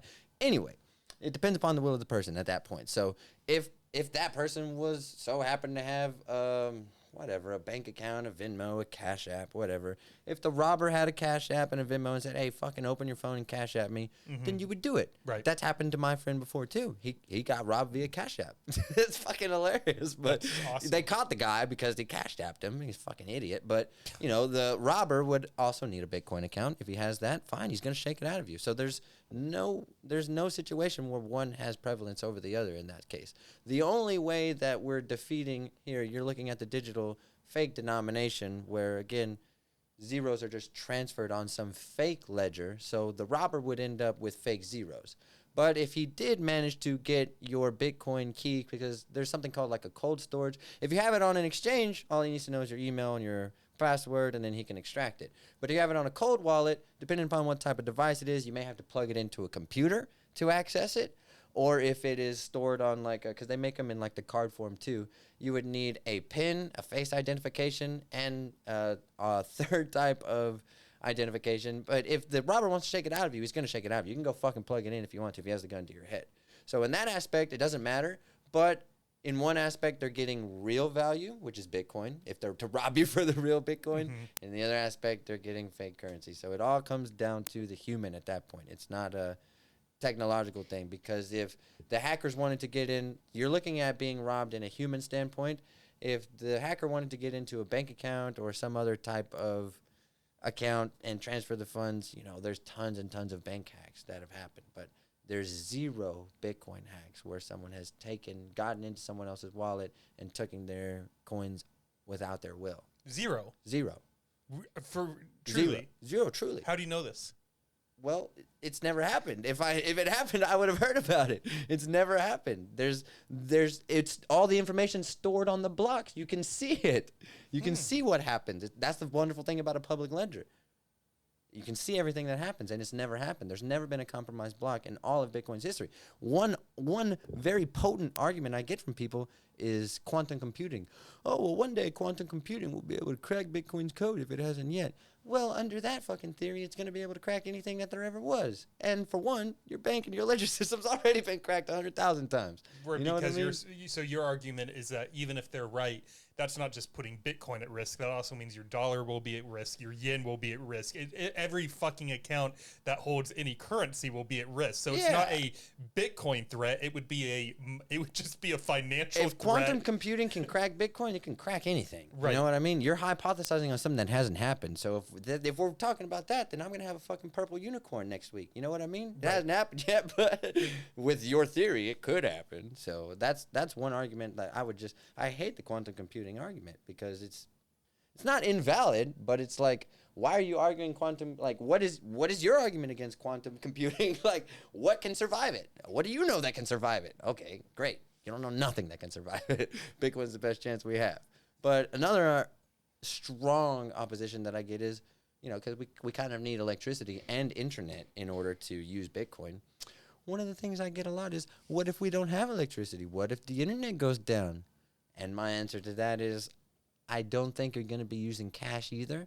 I think it's going to result to gold, lead, and brass, which is going to be the law of the land. People are going to start rioting, looting, potentially an apocalyptic scenario. If we actually have to live without electricity, like, okay, if it goes down for a minute, it comes back up, someone's always running the Bitcoin network in some part of the globe.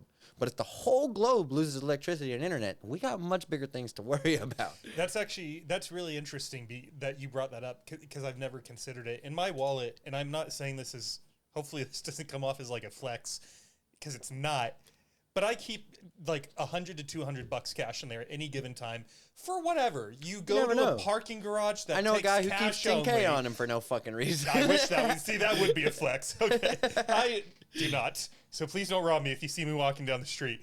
But you can try, but look at this guy. You're not gonna rob him. That is one thing I like about being bald, bearded, tall, and 230 pounds. Yeah. I don't think I'm the prime target for a robbery. But I have not thought about the fact that if we were to lose, let's just say power in the U.S., let's say the U.S. had some sort of weird attack on it, and our internet went down and our power went down, I wouldn't have access to my money. I would only have access to that $150 in my wallet because my 401k, my checking, my savings is where I have 99.9% of my assets right now. Yeah, but I mean, cash also, too, is not going to hold much value for very long if that is truly the case. If a bank run ensues, that's very possible. Because that would happen. Yeah, if there's, because the reality is there's not enough cash to match all the fucking zeros that are conceived in this decimal system that is the bank ledger. No, there's not. There's absolutely no way. Right. There's not enough dollars and not enough gold.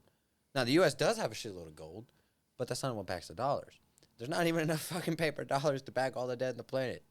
If all the debt was to be paid, the government would collapse because they'd have to print more dollars and it would cause more debt. It's a fucked up system. So you're definitely coming back for an episode 2 because we could either go for 4 hours tonight, which we won't go into, but there's already things that I want to keep this on crypto tonight because I wanted that to be the main theme outside of the first 40 minutes, which were about self-esteem and compliments, and I very much like that. Breaking the ice. I do want to keep this crypto focused, but I do hope you'll come back and we'll do another episode where we will maybe talk about it on a broader sense of things. But to bring it back to crypto for a minute, let's say that someone's hearing this so far and they're hearing me talking about how most of my money is electronic. They heard your 4 reasons of why you would encourage people to use Bitcoin and crypto, and they're thinking, how do I get started? Well, the best way to get started would be I know you're looking for some different type of action, but my first thing to recommend would be to be educated. I don't want anyone to take action that they don't understand or they're just doing for the fuck of it. You need to understand you don't just get in your car and start, most of the times, you don't just get in your car and start driving. Right. You have a destination in mind. So you got to understand what you want out of it. I said there were four main reasons someone could want Bitcoin. So it has to come down to each user. Like, what do you want it for? Do you want to store your value over space and time? Are you worried that because if Can I give you a reason? yeah. Let's say it's someone who they are working a 9 to 5 right now. They're not satisfied with how much they're making, and they're looking for ways. They're not looking to cheat. They're not looking for a quick fix, but they're thinking over the next 10 years, how can I make money while I sleep and start to expand what I'm making past this salary that I'm getting from my 9 to 5 job? Okay, easy. Number one, of course, always consume as much information as possible. Number two, buy Bitcoin ruthlessly and aggressively with every ounce of your fucking paycheck that you can. Like, whatever you have to budget. If you don't have a budget, that's step one. I'm skipping ahead of my stuff, honestly, because you're asking about crypto. Step one, everyone needs to know how much they make and how much they spend. That's called a budget. If you have debt, you need to get out of debt. So those are the first two things I would really recommend. Consume information, three things. Consume information, understand your income and your expenses, so creating a budget, and three, getting out of debt. Once you've completed those three things, ruthlessly, aggressively accumulate Bitcoin. Skip a meal, skip 10 meals, skip going out. I know, I like to get fucked up. I love getting fucked up. We're getting fucked up right now. But you don't have to get fucked up every weekend, every day. You have to fucking save money. You can just wait till you're on a podcast. Yes, so save money, invest in Bitcoin as hard as you can. Skip things, skip outings. You don't have to go to every hockey game. You don't have to go to every outdoor event. Ruthlessly accumulate Bitcoin. And 10 years from now, if that's all you did, if the only thing you did was ruthlessly accumulate Bitcoin, you'll be set. That's it. If you want to make more, if you want to get more wealthy, and you want to obtain the world's all the riches the world has to offer, then you'll learn how to trade, and that's a very, very, very, very extensive subject. But if you just want to take the most simplest action and succeed and be profitable, just buy as much Bitcoin as possible. From this point in time right now, we're talking it's sub 70K right now. I haven't seen the price at this moment, but I know it's sub 70K. Bitcoin is going to be valued at greater than $1 million per token in the next 10 years, 10 to 15 years. That's a 10x. It's So currently around sub 70K per token right now. Sub 70, yeah, less than 70K. That means that each token is worth about $70,000. Approximately, a little less than. I can check on my phone the current price right now. The general number. Yeah, is fine. it's just a little less than 70K right now. But they're going to rise in this bull market. They're going to rise over 100K. So we still have 40% in this run, and over the next 10 to 15 years, there's going to be a 10x to $1 million. So whatever you put in there right now in USD is going to 10x. So just do it. Just put it in there. So let me ask you this again for the ignorant users and for myself. Let's say my mom she's a manager at Home Depot, right? And let's say just for funsies, I wanted to go, the last time I checked Home Depot stock, I think it was selling at $138 per share. So let's say just for fun, because my mom works there, I'm like, fuck it. I'm going to go buy 5 shares of Home Depot stock. I know how to log into my Vanguard site. I buy the 5 shares, and then I just let it sit and do whatever it wants because I'm a relatively conservative investor. So I invest in what the different companies I want to invest in, and then I just let it do its thing. It's chilling and hopefully growing. For Bitcoin, so if I wanted to go invest in a token, I don't have $70,000. So I'm assuming that means I don't need to buy an entire token. So if I want to go in and invest in Bitcoin, like you're advising me and the audience to, what does that look like? That's the wonderful thing about Bitcoin. You don't have to buy a whole Bitcoin. So one Bitcoin is actually broken up into these smaller denominations called Satoshi. Do you know how the dollar is broken into cents? Mm-hmm. And 100 cents make a dollar? Mm-hmm, mm-hmm. Okay, so 10 million Satoshi make 1 Bitcoin. And we can actually trade the Satoshi amount. It looks like a very funny decimal. It's like 0.0000000 whatever when you're dealing in like hundreds or less than $100. Right. But yeah, you can buy a fragment of a Bitcoin. You don't have to buy. There's actually only 21 million Bitcoin. ever to be mined. And right now, I think there's like somewhere between 18 million to 19 million in existence. And we can talk about how they're created. 18 to how many? 18 to 19 million right now in existence. How do you mine more Bitcoin?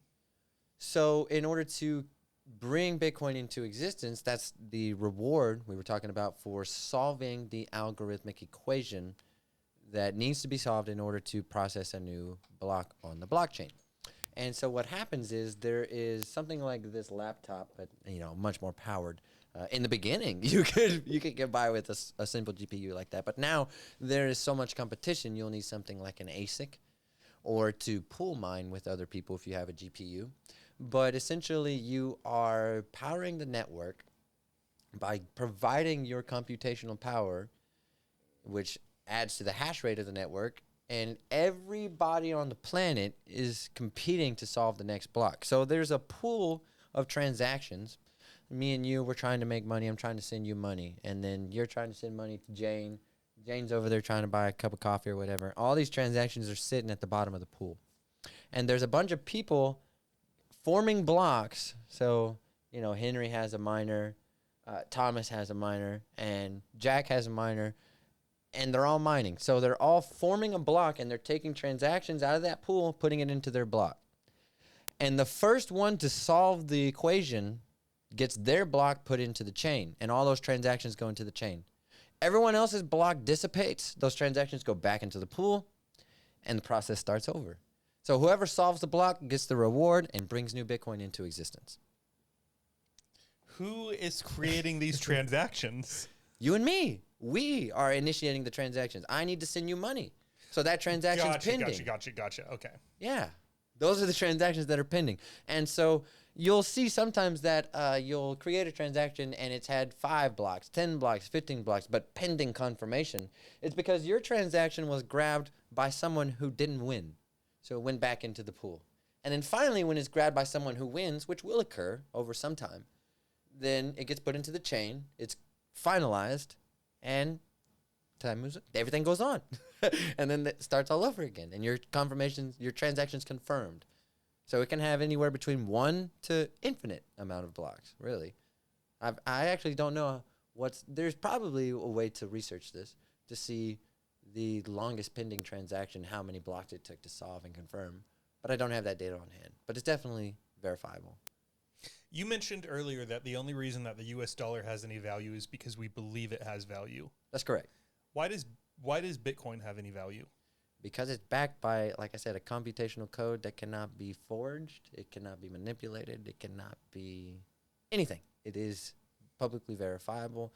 There's no way to lie about what's happening on it. There's no way to falsely spend any dollars on it. There's no way to do anything fraudulent on it at all. So it's evident for everyone to see all the time. You mentioned that for the person, the 9-to-5er that's listening that wants to grow their wealth and their assets, consume as much information as possible, budget, eliminate your debt, and then start investing rigorously, even if it means putting your personal life on the back burner, decreasing the amount of food. Absolutely. Why do you believe in it so passionately? Why do I believe in Bitcoin, or why do I believe in aggressive investing? Yes. Why do I believe in aggressive investing? Because, aggressive invest. Actually, yeah, that one's a little more obvious, I guess. But why Bitcoin specifically? Because you can't argue the data. Because I'm fucking all about the data. You pull up any chart ever, and it's not going to beat Bitcoin. Show me the S&P 500. Show me the gold chart over the last 20 years. It doesn't outperform Bitcoin. Bitcoin's the best performing asset ever. And it's unarguable. It's simply unarguable. No one can fucking argue against it. If you look at the data chart, it's up over 7 million% since its inception. Nothing else has been able to go up that high and sustain that level of trading. When was it incepted? Do you know? Well, is that even a word? Yeah. Incepted? Whatever. I know what you're trying to say. Thank you. 2008 was whenever it was created. And it was a little bit later that the first transactions and everything were coming. It wasn't immediately a hit. You know what I mean? Is it being traded globally? Yes, absolutely. The biggest institutions and banks and finances in the world are right now. You can pay for your taxes in Switzerland with Bitcoin and Ethereum. Could you do that here in the U.S.? No, you cannot. Is there other countries other than Switzerland that will accept it? Yeah, El Salvador's president has made it the official currency Why do you think, if you had to speculate, why do you think the U.S. hasn't? because they want to maintain control. Because a free market is not something that they want, and it's unfortunate to say. And if the framers of our Constitution, our founding forefathers, if those of you who don't know, when we say the framers, we mean the people who wrote the Constitution. They would be very fucking pissed off at the people in power, and they would fucking kill them. Our founding forefathers wanted freedom. This is not free. What we live in is not free. We can go on another 4-hour episode about how America was hijacked. But, yeah, to summarize, our government does not want to allow its people to be free. If they lose control of the money supply, they lose control of decision-making, they lose control of everything. A quick tangent for that would be the disappearance of war bonds, because at once upon a time, if the U.S. government wanted to go to war, they had to issue bonds for people to buy. If you wanted to support the war, you would buy the bonds, and the government would have money to buy guns, fund troops, and send people to war. But the government got so greedy, they did away with war bonds altogether and started to print currency so that they can kill whoever they wanted to kill for whatever they wanted. So that's a really deep subject, but that's a summary of my answer. They want to maintain control. They've worked very hard to keep this control, and they don't want to let it go.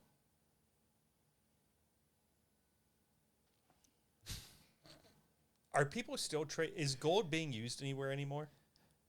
Not predominantly as a form of currency or medium of exchange, because over 74% of the documented gold is owned by the United States government.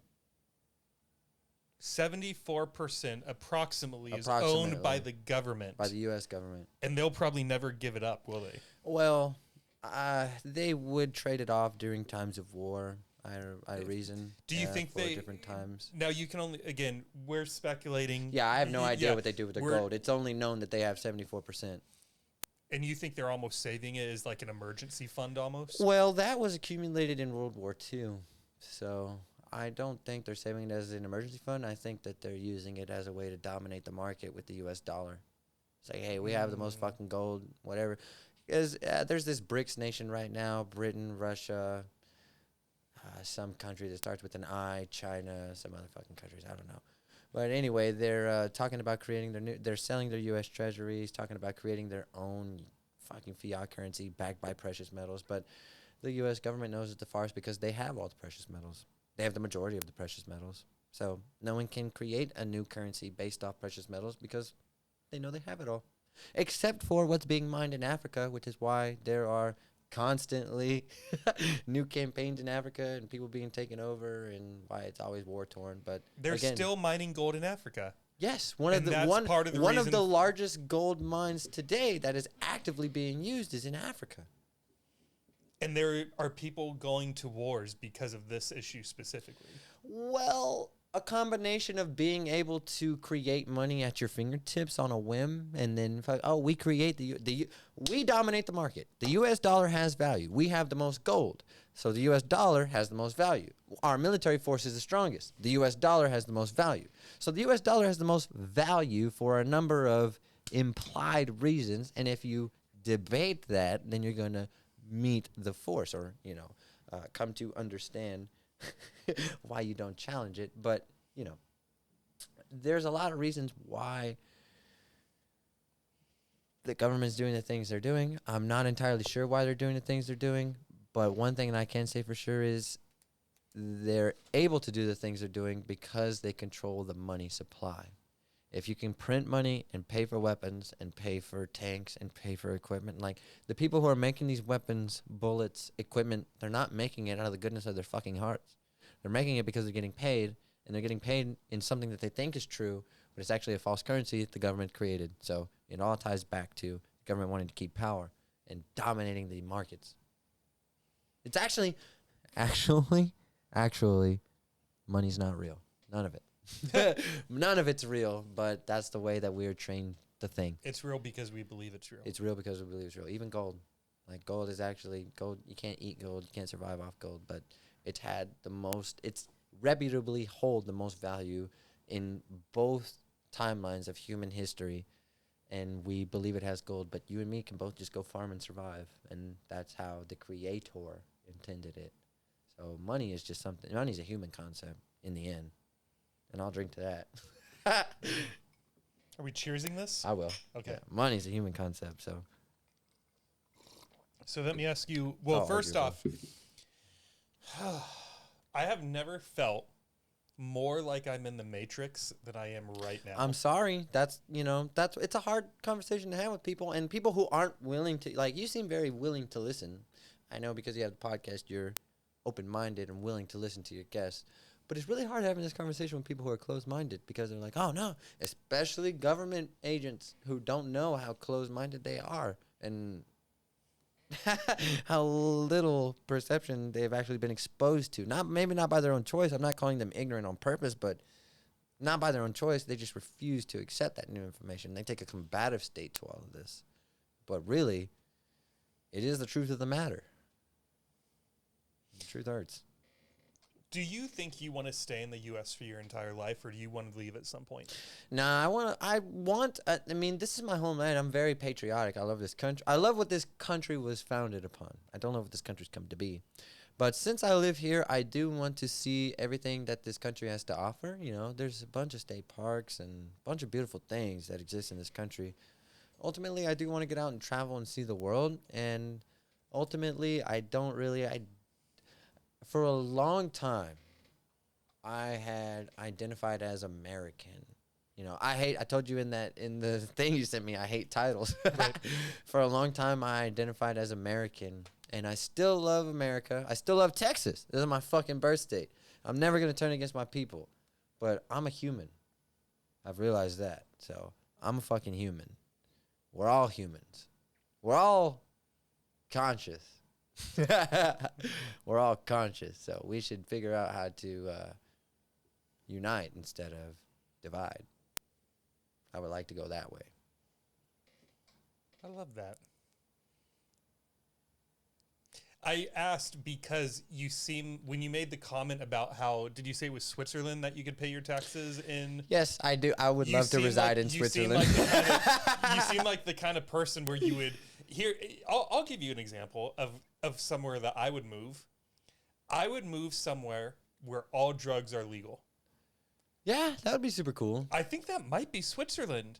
Jamie? We don't have a Jamie here. There is a country in Europe. Iceland, Netherlands. In the 2000s, Amsterdam. I believe. Was it Amsterdam? Perhaps. Where the reason it started was because they saw more of the teenagers abusing drugs and alcohol. So it wasn't just like the criminals or the adults. It was when it started seeping over to the teenagers that parents, educators, police, everyone said, we have to do something about this because our 14-year-olds are getting cracked out on heroin, if that's even the right way to phrase it. They're using bad things that could kill them at 18, 17, 16, 15, 14, and the age was getting younger and younger.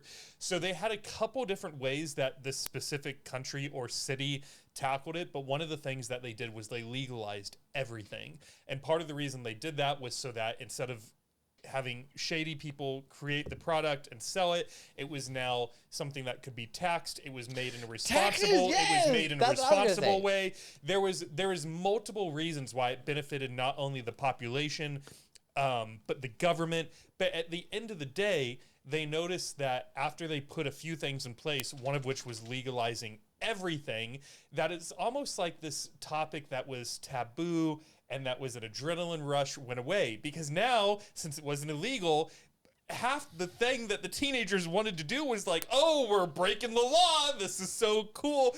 And so I remember one time I floated this idea past someone very close to me. I don't want to put them on the spot. But their reaction was like, David, this is ridiculous.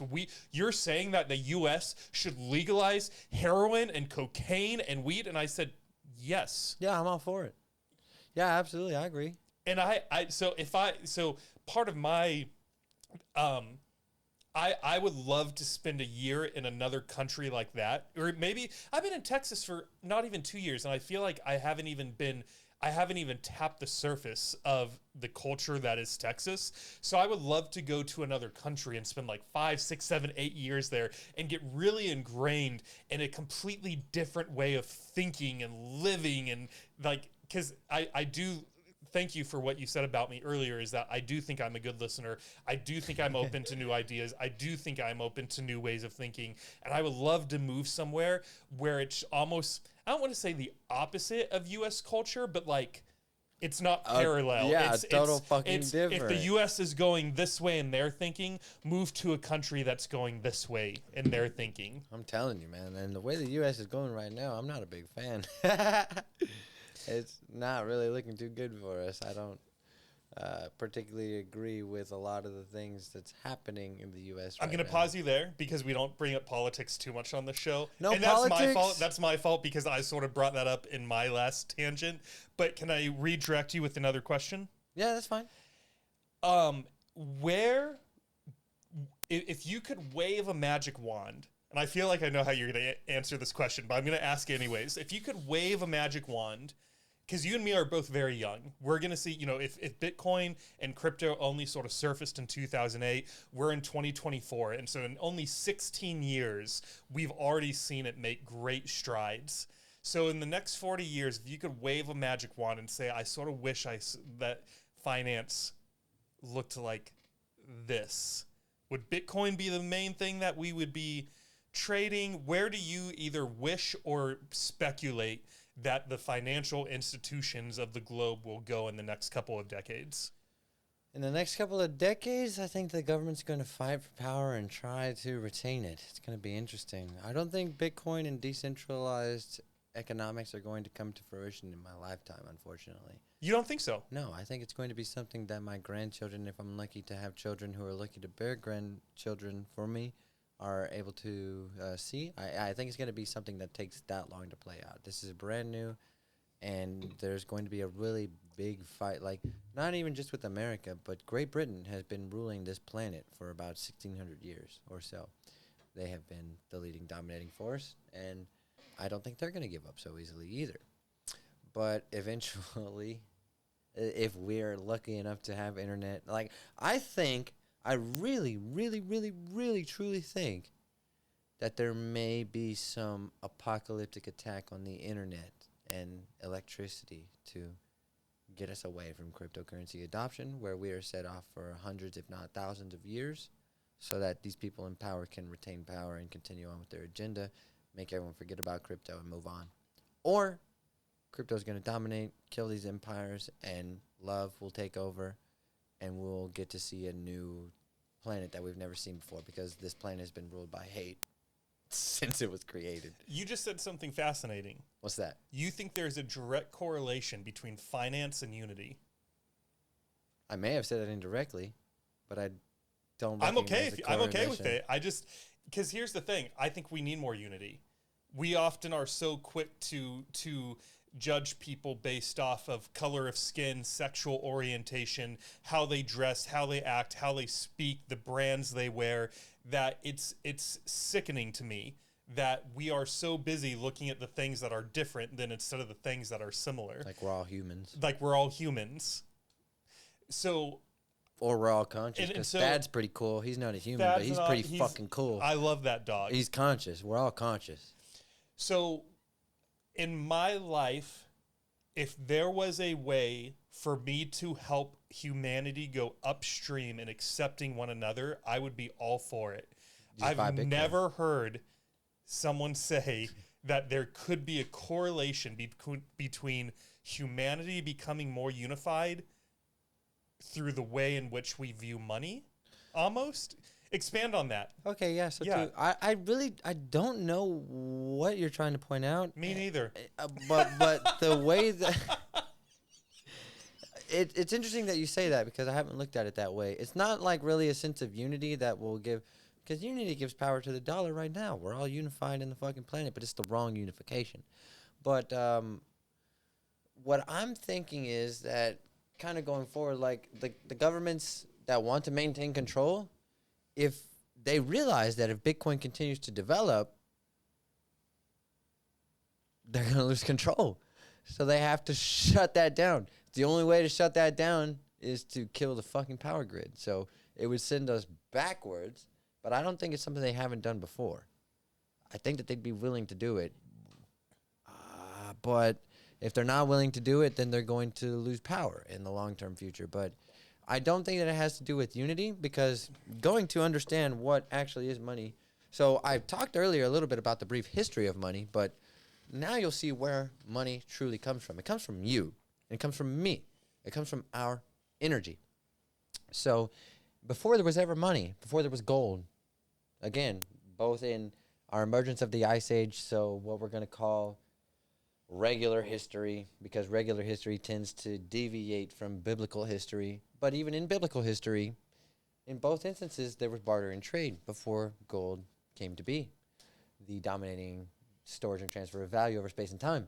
So when we were bartering and trading, if I had spent all my energy, like the sun comes up every day, it may, I don't know. The earth may be stationary, the sun may be fucking moving. We're not going to talk about that. But the sun appears every day and it disappears every day. So while the sun's here, it provides energy to the crops. The animals eat the crops. We kill the animals. We turn it into meat. I got a shitload of meat over here. And if I don't get rid of it real soon, it's going to go bad. So I talked to this guy who's got apples. I like apples. I talked to this guy who's got wheat. I like wheat. You know, I need these things. So we make trade and barter. But maybe he doesn't have the wheat when I have the livestock.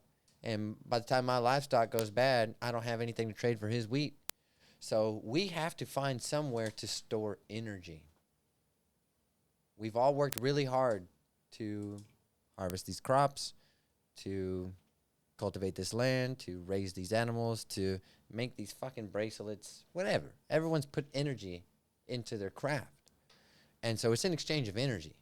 It's a storage and transfer of energy. So we can replace the word value with energy.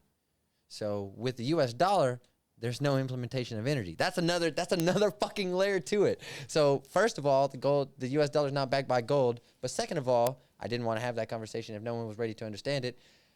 There's no energy in the US dollar. But there's energy in mine and yours actions. So we need to exchange our energy for energy. And Bitcoin uses energy. It takes energy to make Bitcoin. So Bitcoin is a storage and transfer of energy. So we can trade energy for energy.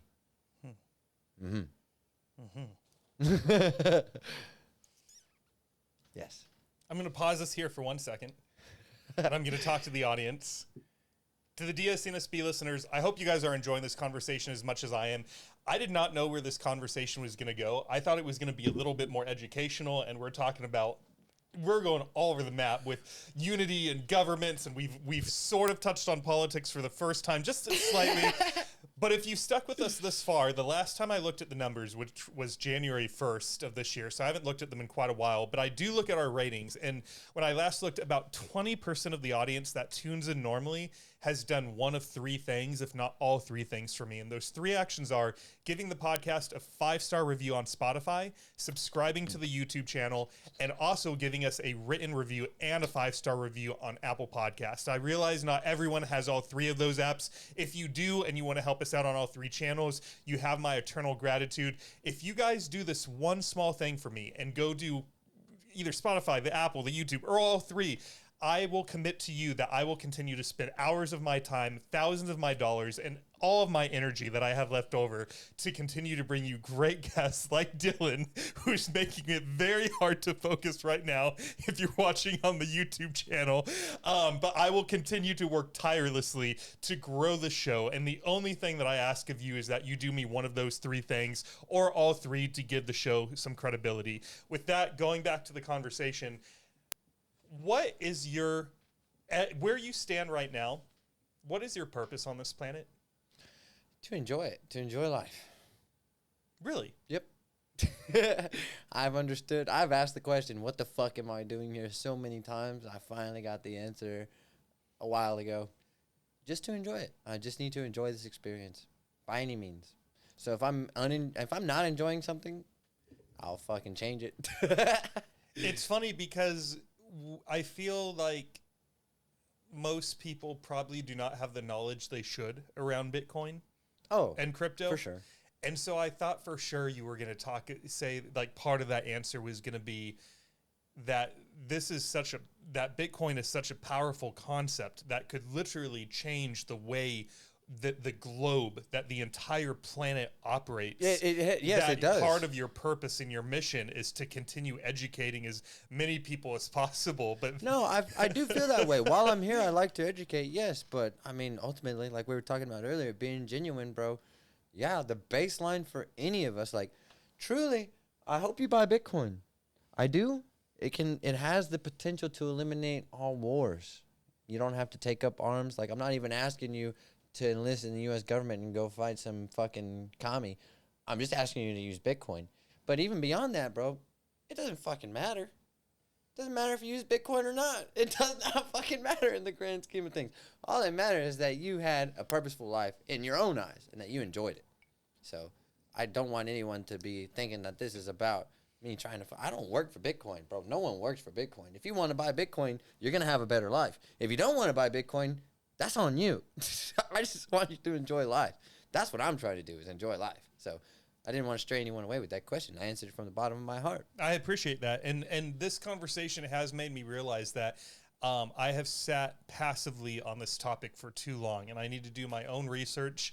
You know, I do have a car, which if things don't change with my day job, will probably be paid off in 2 years or less. I'm working aggressively on the less.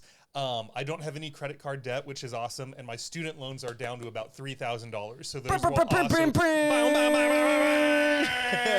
So to your point about the budgeting or the eliminating debt, let's just say 2 years. That's 2 years that I can spend consuming information and then debating how much I can budget, which let's just say hypothetically we took my student loan payment and my car payment, and that was my budget. Then I know exactly how much I can spend on Bitcoin. But yeah, man, you have one thing I love about this podcast is that I love getting my mind changed, and I am going to set up some sort of 12 to 24 month plan for how will I start investing in Bitcoin once my student loan payments and my car payment is gone. So yeah. I appreciate you changing my mind about my own view on finances tonight. And even if I may, brother, because one thing I tell everyone, like, I'm a consultant, so I usually deal with a lot of people who have not been able to formulate budgets or eliminate their debt. And one thing that I will say, you know, because you're looking at a 12 to 24 month time horizon, but it's never a fucking bad time to buy Bitcoin. I understand, and I definitely need you to get your save. Like, I need you to have an emergency fund. I need you to have no debt. I need you to get all that stuff done. But I also need you to not miss this opportunity, because 2 to 4 years from now, I can't predict the price of Bitcoin, and I don't know what it's going to be worth. So even if it's I don't want you to miss. Yeah, it could grow. Even if it's 1% of your paycheck, I need you to allocate 1%. Like, a lot of people think, I need $10K to start investing. I need $1,000 to start investing. You don't. You don't. You need fucking $1. You need fucking $1. Excuse my use of the language there. The F word is an enhancer. You just need $1, dog. Like, every paycheck, 1% of your paycheck. What did you get paid this paycheck? You just got paid $5,000? You just got paid $800? I need you to put 1% of it to Bitcoin. Whatever that means you have to go without, if it's a meal, if it's a date, if it's getting, you know, having a honky-tonk at the club on Friday night, you know what I mean? Skip the honky-tonk. Just invest. Let's say on a dedicated amount. And then when you have no debts and you have an emergency savings fund, you can increase that percentage. But the percentage should be existent right now. So let's say, I don't know, I know almost nothing about the financial status of the audience. So let's just say, for argument's sake, that most of my audience makes $60,000 a year. Are you cool with that number? Let's just go with it. Sure, Fuck it. That's the average American number. 60. That's sort of why I'm going with it. Yeah. So that's pre-taxes and spread out over the course of the year. So if we times that by 0.66 to account for taxes, health insurance deductions. I'm sorry, not 0.6. That's too much. I did that the opposite. I'm going to take about a third of that out. Yeah, if you make 100K per I'm gonna year, take you're about paying a third- 40%. yeah, so I'm- 30% is good. So I'm taking for about hustling. 30% out, and then if you divide that over 24 paychecks, that's about $1,650 a paycheck, give or take. And then if you take 0.01% of that, because like you were saying, 1% of that, so $17 a paycheck. You're saying even $17 for the average American is going to be a very worthwhile investment over $0. Yeah, for one, I'm gonna summarize it with it's better than nothing. But for two, there's only 21 million Bitcoin that's ever gonna be made, dude. So if you have a fraction of one, you're fucking good to go. There's so many people who are not gonna have a fraction of one. And actually, something I think I forgot to answer earlier was where do I see Bitcoin in the long-term future whenever Yes, it will please. stabilize? Man, I think I see it as the base currency because while I believe Bitcoin is a very valuable thing, there's a lot of people who are in crypto right now who will talk about things like Ethereum, other types of cryptocurrency cash like XDC or Zcash or whatever, that's or Litecoin that's even trying to be a currency itself. So there's a lot of alternatives out there, but I think the same way that everyone denominates now in the USD as base, 100 years from now, everyone's going to be denominating in BTC. So there's going to be other forms of currency. That's what the whole thing about decentralized finance. It's called DeFi. It's decentralized finance. Anyone can make their own token. So instead of having a stock market, we're going to have a crypto market where companies come and present their own token, and it's a free market. So like earlier how we were talking about drugs, anyone can do whatever the fuck they want. Mm-hmm. I'm highly against regulation, even against drugs. Even against the free markets or the trading markets, because a lot of the times they'll put regulations in place to protect people. But if the people can't protect themselves, it's their fault. You know what I mean? If you want to partake in these type of activities, you're going to need to understand what's happening or you don't partake in it. And that's just the way it is. So whenever it comes to the globalization of markets and a truly decentralized market, a free market, you can't have someone regulating that shit for your own well-being. You need to just level up. If you want to participate in it, that's what you need to do. So in the long run, I see BTC being the base denomination for currencies. People can get in and out of it because obviously not everyone's going to be able to own one. Obviously, at one point, all the Bitcoin will be mined. So if you want one at that point, you got to pay the price. And the price isn't going to be 69K. It's not going to be 70K. BTC stands for Bitcoin. It's the ticker for Bitcoin. Oh, okay. I was gonna say that's why I was thinking. I forgot there were tickers. I was thinking of the acronym. I was like, B stands for Bitcoin. What does the T and the C stand acronym for? or the Thank you, ticker BTC. would be Yeah. BTC. So it'd be like AAPL for Apple or whatever. I have a quick question for you. It's 7:45. We've been going for about 2 hours. I think I've asked the bulk of my questions for tonight's purposes. Before I go into my final questions, would you like one more drink, or are you going to cut it off with this one? If I could use a bathroom, I'd like one more drink. Let's both use the bathroom. We're going to take a quick break. We'll be right back. All right, appreciate it, fellas. Let me knock this back so I can get a new one. Knock it back. You sticking with whiskey, or would you like a beer? Oh, you got beer? What kind of beer you got? I don't know. Yeah, I fuck with beer. I was just thinking a beer sounds good for some reason. So I got like PBR. I got a random IPA. I'll take the random IPA. No PBR, please. I'm not white trash. I'm not in trouble. That's hilarious. That's from South Park if you don't get the reference.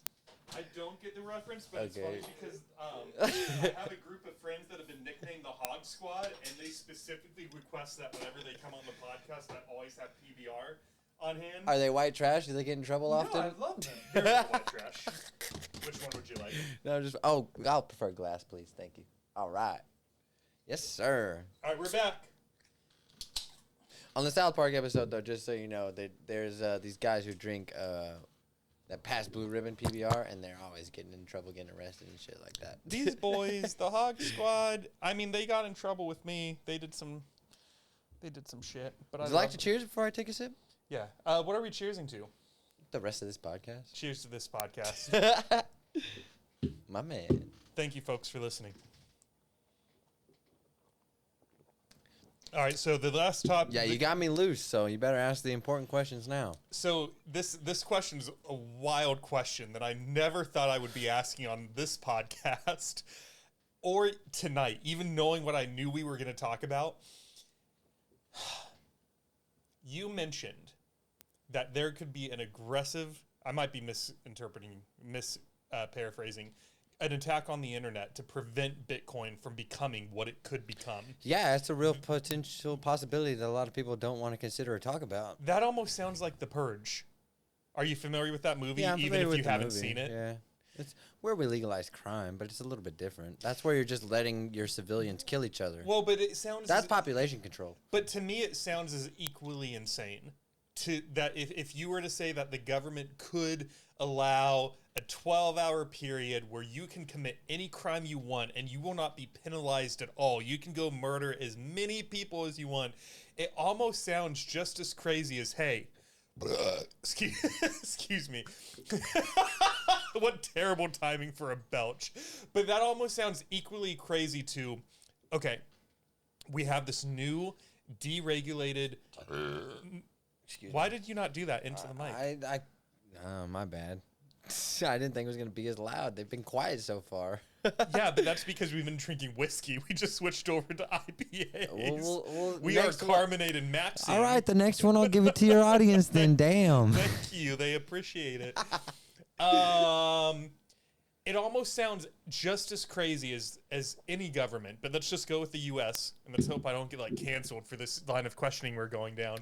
But the U.S. sees that Bitcoin is growing and growing and growing, and more people are investing, and that they could lose power. And so they say, we are actually going to take down the internet because that is the only way that we can keep the U.S. dollar as the primary source of our currency, and as an effect, keep our military as the most powerful military. You're flawed right there. I'm going to have to stop you, yeah, because if there was an attack on the internet and the electricity grid, it would have to be global.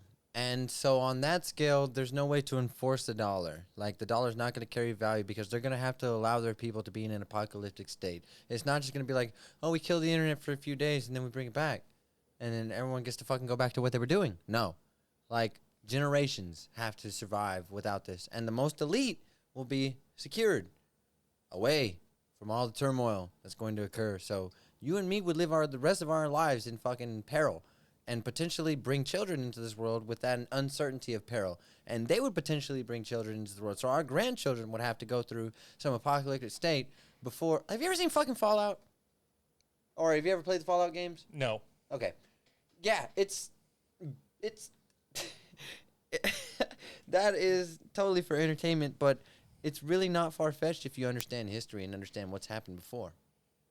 It's not like this is the first fucking time it would have occurred. So, things happen that the people in power don't appreciate, and so they just murder everyone and stop everything from occurring until the things they don't want to occur stop occurring, and they're able to return to a new dollar. So it wouldn't be, I had to stop you there because we're not just going to hey, the dollar is all that is. No, the whole earth would have to be off grid. America couldn't just be off grid. Right. It'd have to be the whole fucking planet. Right. And at that point, someone would have to assert global dominance.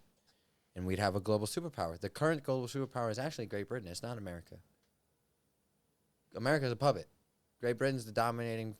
the same bloodline has been in power for over 1,600 years. There are things that those people actually know that have been told from me. If I tell my son something, who tells his son something, who tells his son something, who tells his son something, who tells his son something, who tells his son something, it's absolutely the truth that came from me to him. And you and me will never know that. Right? Anyone outside of that lineage will never know that. Great Britain currently has... the leaders of Great Britain currently have the best understanding of what this plane of existence is. And that power balance won't transfer until there's a new paradigm shift, one of which Bitcoin could introduce. But in any case, if they don't allow Bitcoin to introduce that new paradigm shift and allow the power to transfer to the people, because there's a select group of people keeping control of planet Earth. And at the very top of the food chain, you and me are having fun. Everyone on this planet's having fun, living their lives. That's what the human experience is about. But those other people who are also having a human experience figured that out before us, figured out how to pass down that experience of global domination, which is what's actually occurring.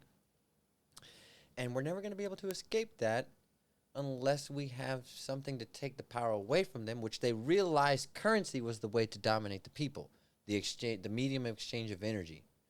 So until people realize that we're giving our energy for this and not getting energy back, then we can stop working towards that dollar and start to take a change with something like Bitcoin. And if the powers that be realize that sooner than we realize that, they'll fucking potentially, based off of historical data, would attack their own people. And they would attack the electrical grid, the internet, and make sure that, because if there's one person operating the Bitcoin network in China underground in some fucking shelter somewhere, Bitcoin's going to stay alive for 1,000 years if they raise a family of people in that Chinese habitat or Argentinian or American underground facility to keep it alive and keep the ledger verifiable, then it will exist.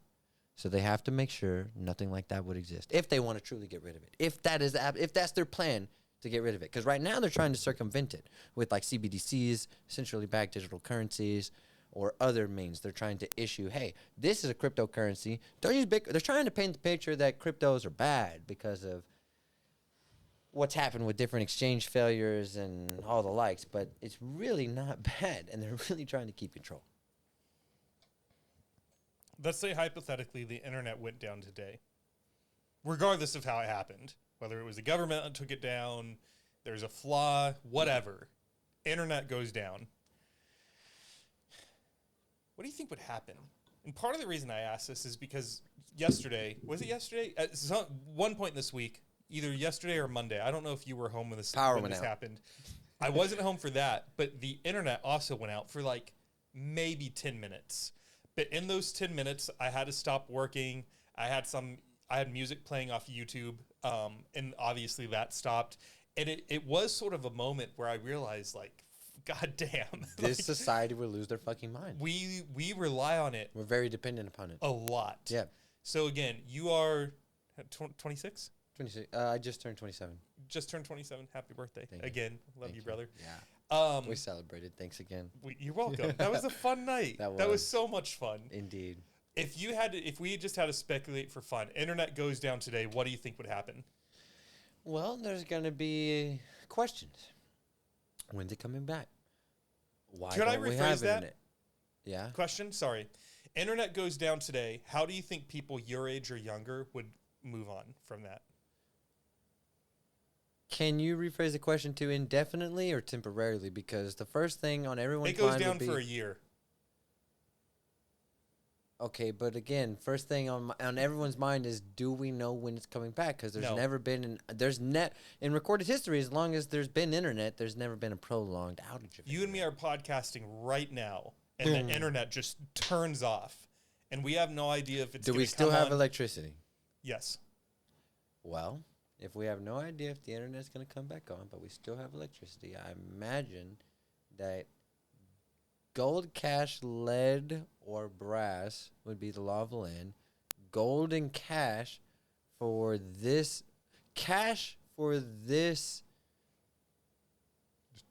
generation. Because the people that are born after us won't know that cash, where it came from and why we use it. But gold, I could reasonably see still having value. And I would also contribute to lead and brass being law of the land, because I think if there was a mass internet outage, that a lot of people would think that there was some apocalyptic event going on or some international attack going on, and there would be some type of chaos that would ensue. So my first natural thought would be that chaos would ensue. Bless you. Thank you. Whew. Chaos would ensue. All right, before I move on to some of our closing questions, is there anything else specific to what we've talked about tonight that you think we should cover? Well, I mean, in order for anyone in this audience to get a complete understanding of cryptocurrency, it would really take hours upon hours. I feel like I've generally covered the main points, but there's a lot more digging we can do on each of them, depending upon what each general viewer is interested in, because we could go a number of different ways. So I think I've covered everything that I generally want to say. Buy Bitcoin. Buy Bitcoin. Buy Bitcoin. Bitcoin could eliminate wars. Bitcoin's for the good of the people. Bitcoin symbolizes hope, love, everything that humanity has needed since its conception but has been able to achieve. Buy Bitcoin. Buy Bitcoin. Yeah. Yeah, I think that's it. I think I covered everything I wanted to cover. I didn't really want to cover anything. I didn't know what I wanted to do when we got here. So remember me. I just want to make sure also to enjoy your fucking life. I know I'm promoting Bitcoin a lot right now. I don't work for Bitcoin though. Enjoy your life. Enjoy your existence. Enjoy your presence. If you're sad about something, take action to not be sad. If you're mad about something, take action to not be mad. Take action. Enjoy your life. Yeah, I didn't know where this conversation was either, but I will definitely send you, before it goes live, I will send you a link to the episode. I do this with all of my guests so that they can listen to it to see if they want anything removed, amended, so on and so forth. But when you re-listen, I would ask that if you wanted to take a few notes or questions or just topics that we could cover in episode 2, that you would either like to dive deeper in or things we didn't cover, whatever. Because I would love to have you back for an episode 2 because I feel like we barely touched the surface, but I also feel like we are getting to the optimal podcast length and we should probably cut it off in the next few minutes. Yeah, no, it's totally understandable. For the sake of the listener. Yeah. Absolutely. I mean, there's a lot of subjects that we can go into. History of money, Bitcoin as it came to be or why we need it. America's hijacking. There's a lot of things I could go further into. Whatever you want to know, whatever you're on. How about we ask them? Drop a comment in, leave a comment below. What do you want to know more about? My areas of expertise or the things that I've studied include American history, financial history, the history of money, and cryptocurrency. So I can enlighten you on any of those subjects. Yeah, no, that's a great idea. And actually, there is a place in Spotify where every episode, I think that it prompts you with a question that says, what kind of guests do you want to see in the future? But it's an open-ended forum. So if you happen to be listening on Spotify, you can type anything into that box. And so if you do have questions that you want Dylan to specifically answer, topics for us to specifically cover in his return episode, please take him up on that. If you're watching on YouTube, you can just comment on the episode and say, hey, this is what I'd like to know. I will add that into my notes. If you're listening on Apple Podcasts, I think the only way for you to give me feedback would be to either leave a review and leave your questions there, or for anyone, you can email me at sitbackwithdavid@yahoo.com. That's sitbackwithdavid@yahoo.com on anything that you would like me to cover with Dylan in his return episode, episode number 2 with Dylan. And I was going to ask you, before I asked you this question, I was going to ask you one other thing. Damn. Should have wrote it down. I should have written it down. That's what I've been. That's how I've stayed on track this whole episode so far. Dang. Covered a lot of subjects for you, huh? We did. Oh, I know why I was gonna. It wasn't a question. It was a statement. So before we started, Dylan made this comment about, oh, you I don't have anything to talk about. It's not like you invited some great guest over tonight. You have been a great guest. Brother, this was so good. It was funny. It was educate. Here's the thing. I've listened to some podcasts on crypto and Bitcoin and whatnot, and they're very boring. I don't think a second... I fucking know! I don't think... Not a second of this was boring. You presented everything in a way that was so interesting and articulate that I don't think we lost... If someone clicked off, it wasn't because... this was boring. It was for a different reason. I can almost guarantee you. I hope. So do not devalue what you bring to the table because you have something to bring to the table. It means a lot, I want bro. you to keep bringing it to the table and stop doubting yourself. Thank you. You're welcome. I appreciate that. Of course. Here's my, so this list of questions is questions that I take from podcasts that I listen to. And I think that the questions are very interesting. And I like to ask them to my guests to see how you might answer. So the question that I stole from another podcast that I want to ask you. Oh, I tried to do it off, but then I remembered halfway you asked me to do it on, so I tried to turn back. My bad. Should put the whole thing on there. So this is not my I swear, people are going to be like, David, you wrote this question. I didn't. I took this from someone else. Here it is. Are you ready? Yeah. When you walk out of here after your beautiful conversation with David, do you feel enriched, and what do you say to the next person you experience? Well, yeah, I'm gonna feel enriched. I definitely think that I gained something from this. For me, to be rich in something means to be plentiful, and right now I'm plentiful in good feelings. So I feel enriched from this. It's definitely not something I regret, if I can put it that way. Good. And the next conscious. I'm glad you don't regret. I mean, if I could put it in a fucking, I don't know how else to put it, bro. It was a good time. Shit. What was the second part of that? What do you say to the next person you experience, which will be Miranda? Is dinner ready?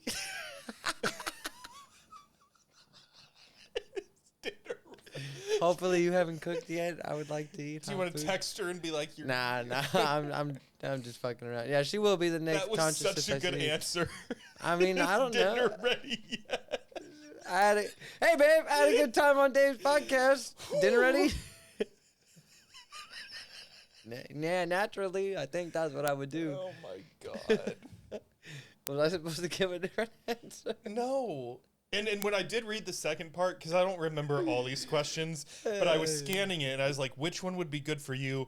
There's a few questions that were sort of more topical to what we talked about, but I was like, well, in a way, we already answered these. So I thought, That was penetrating.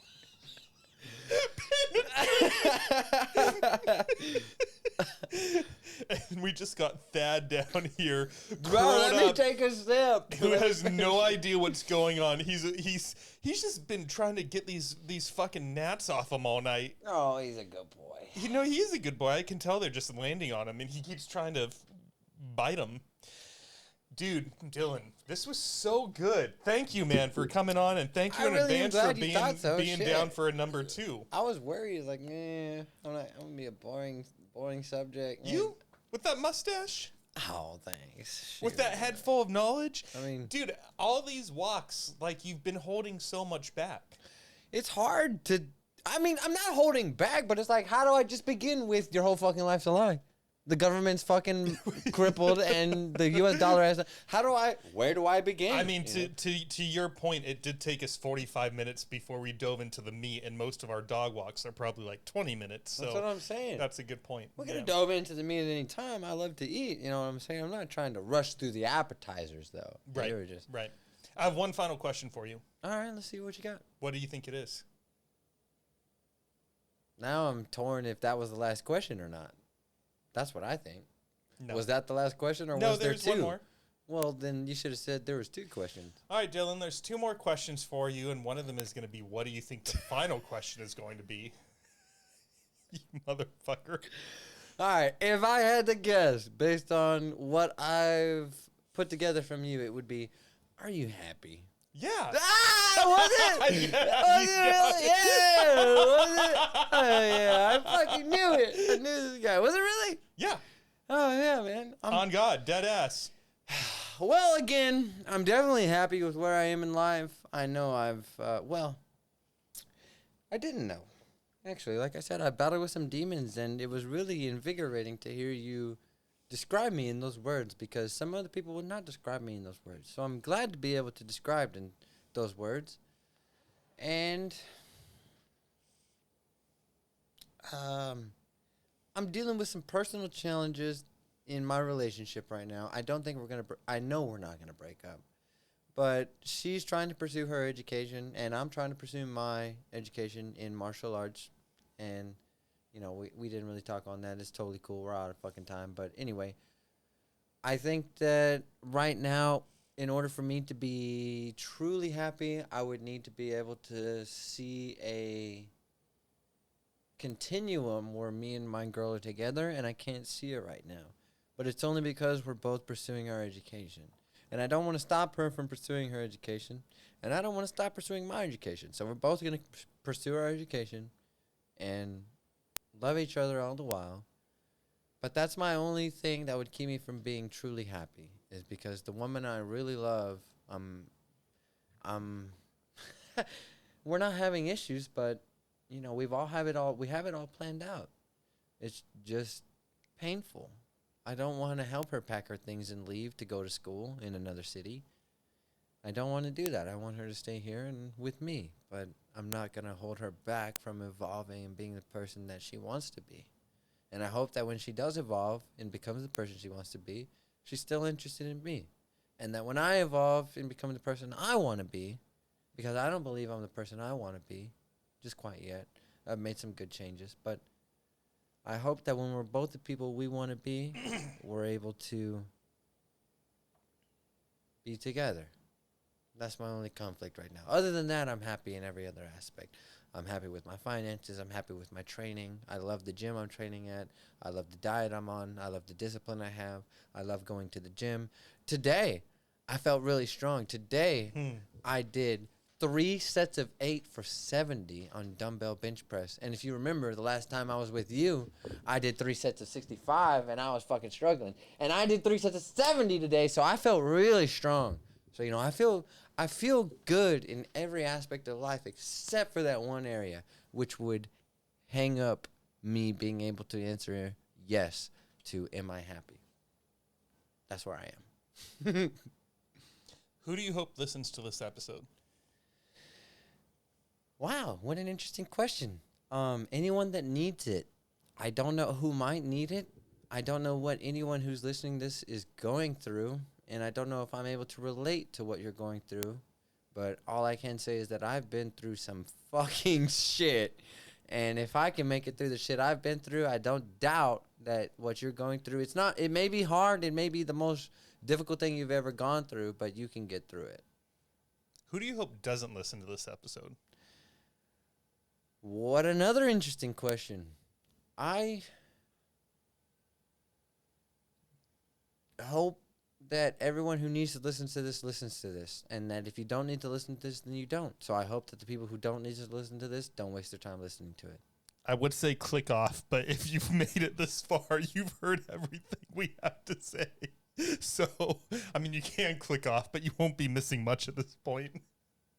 Dylan, this was so good. Thank you, brother, for coming over, for sharing everything you shared. You will be back for an episode 2.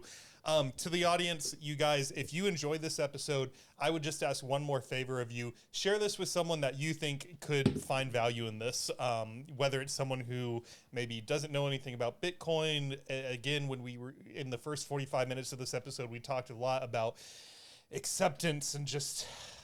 Whatever. I don't even remember. It was so long ago, and I'm a couple more drinks in. But I would say, you know, just if you're enjoying this podcast, it is free to you. So do me a favor, share this episode with one person who you think will get something out of it. In the meantime, have a healthy and a happy Saturday night. We will see you next week for another episode of David's Saturday Night Sit Back. Bye, everyone.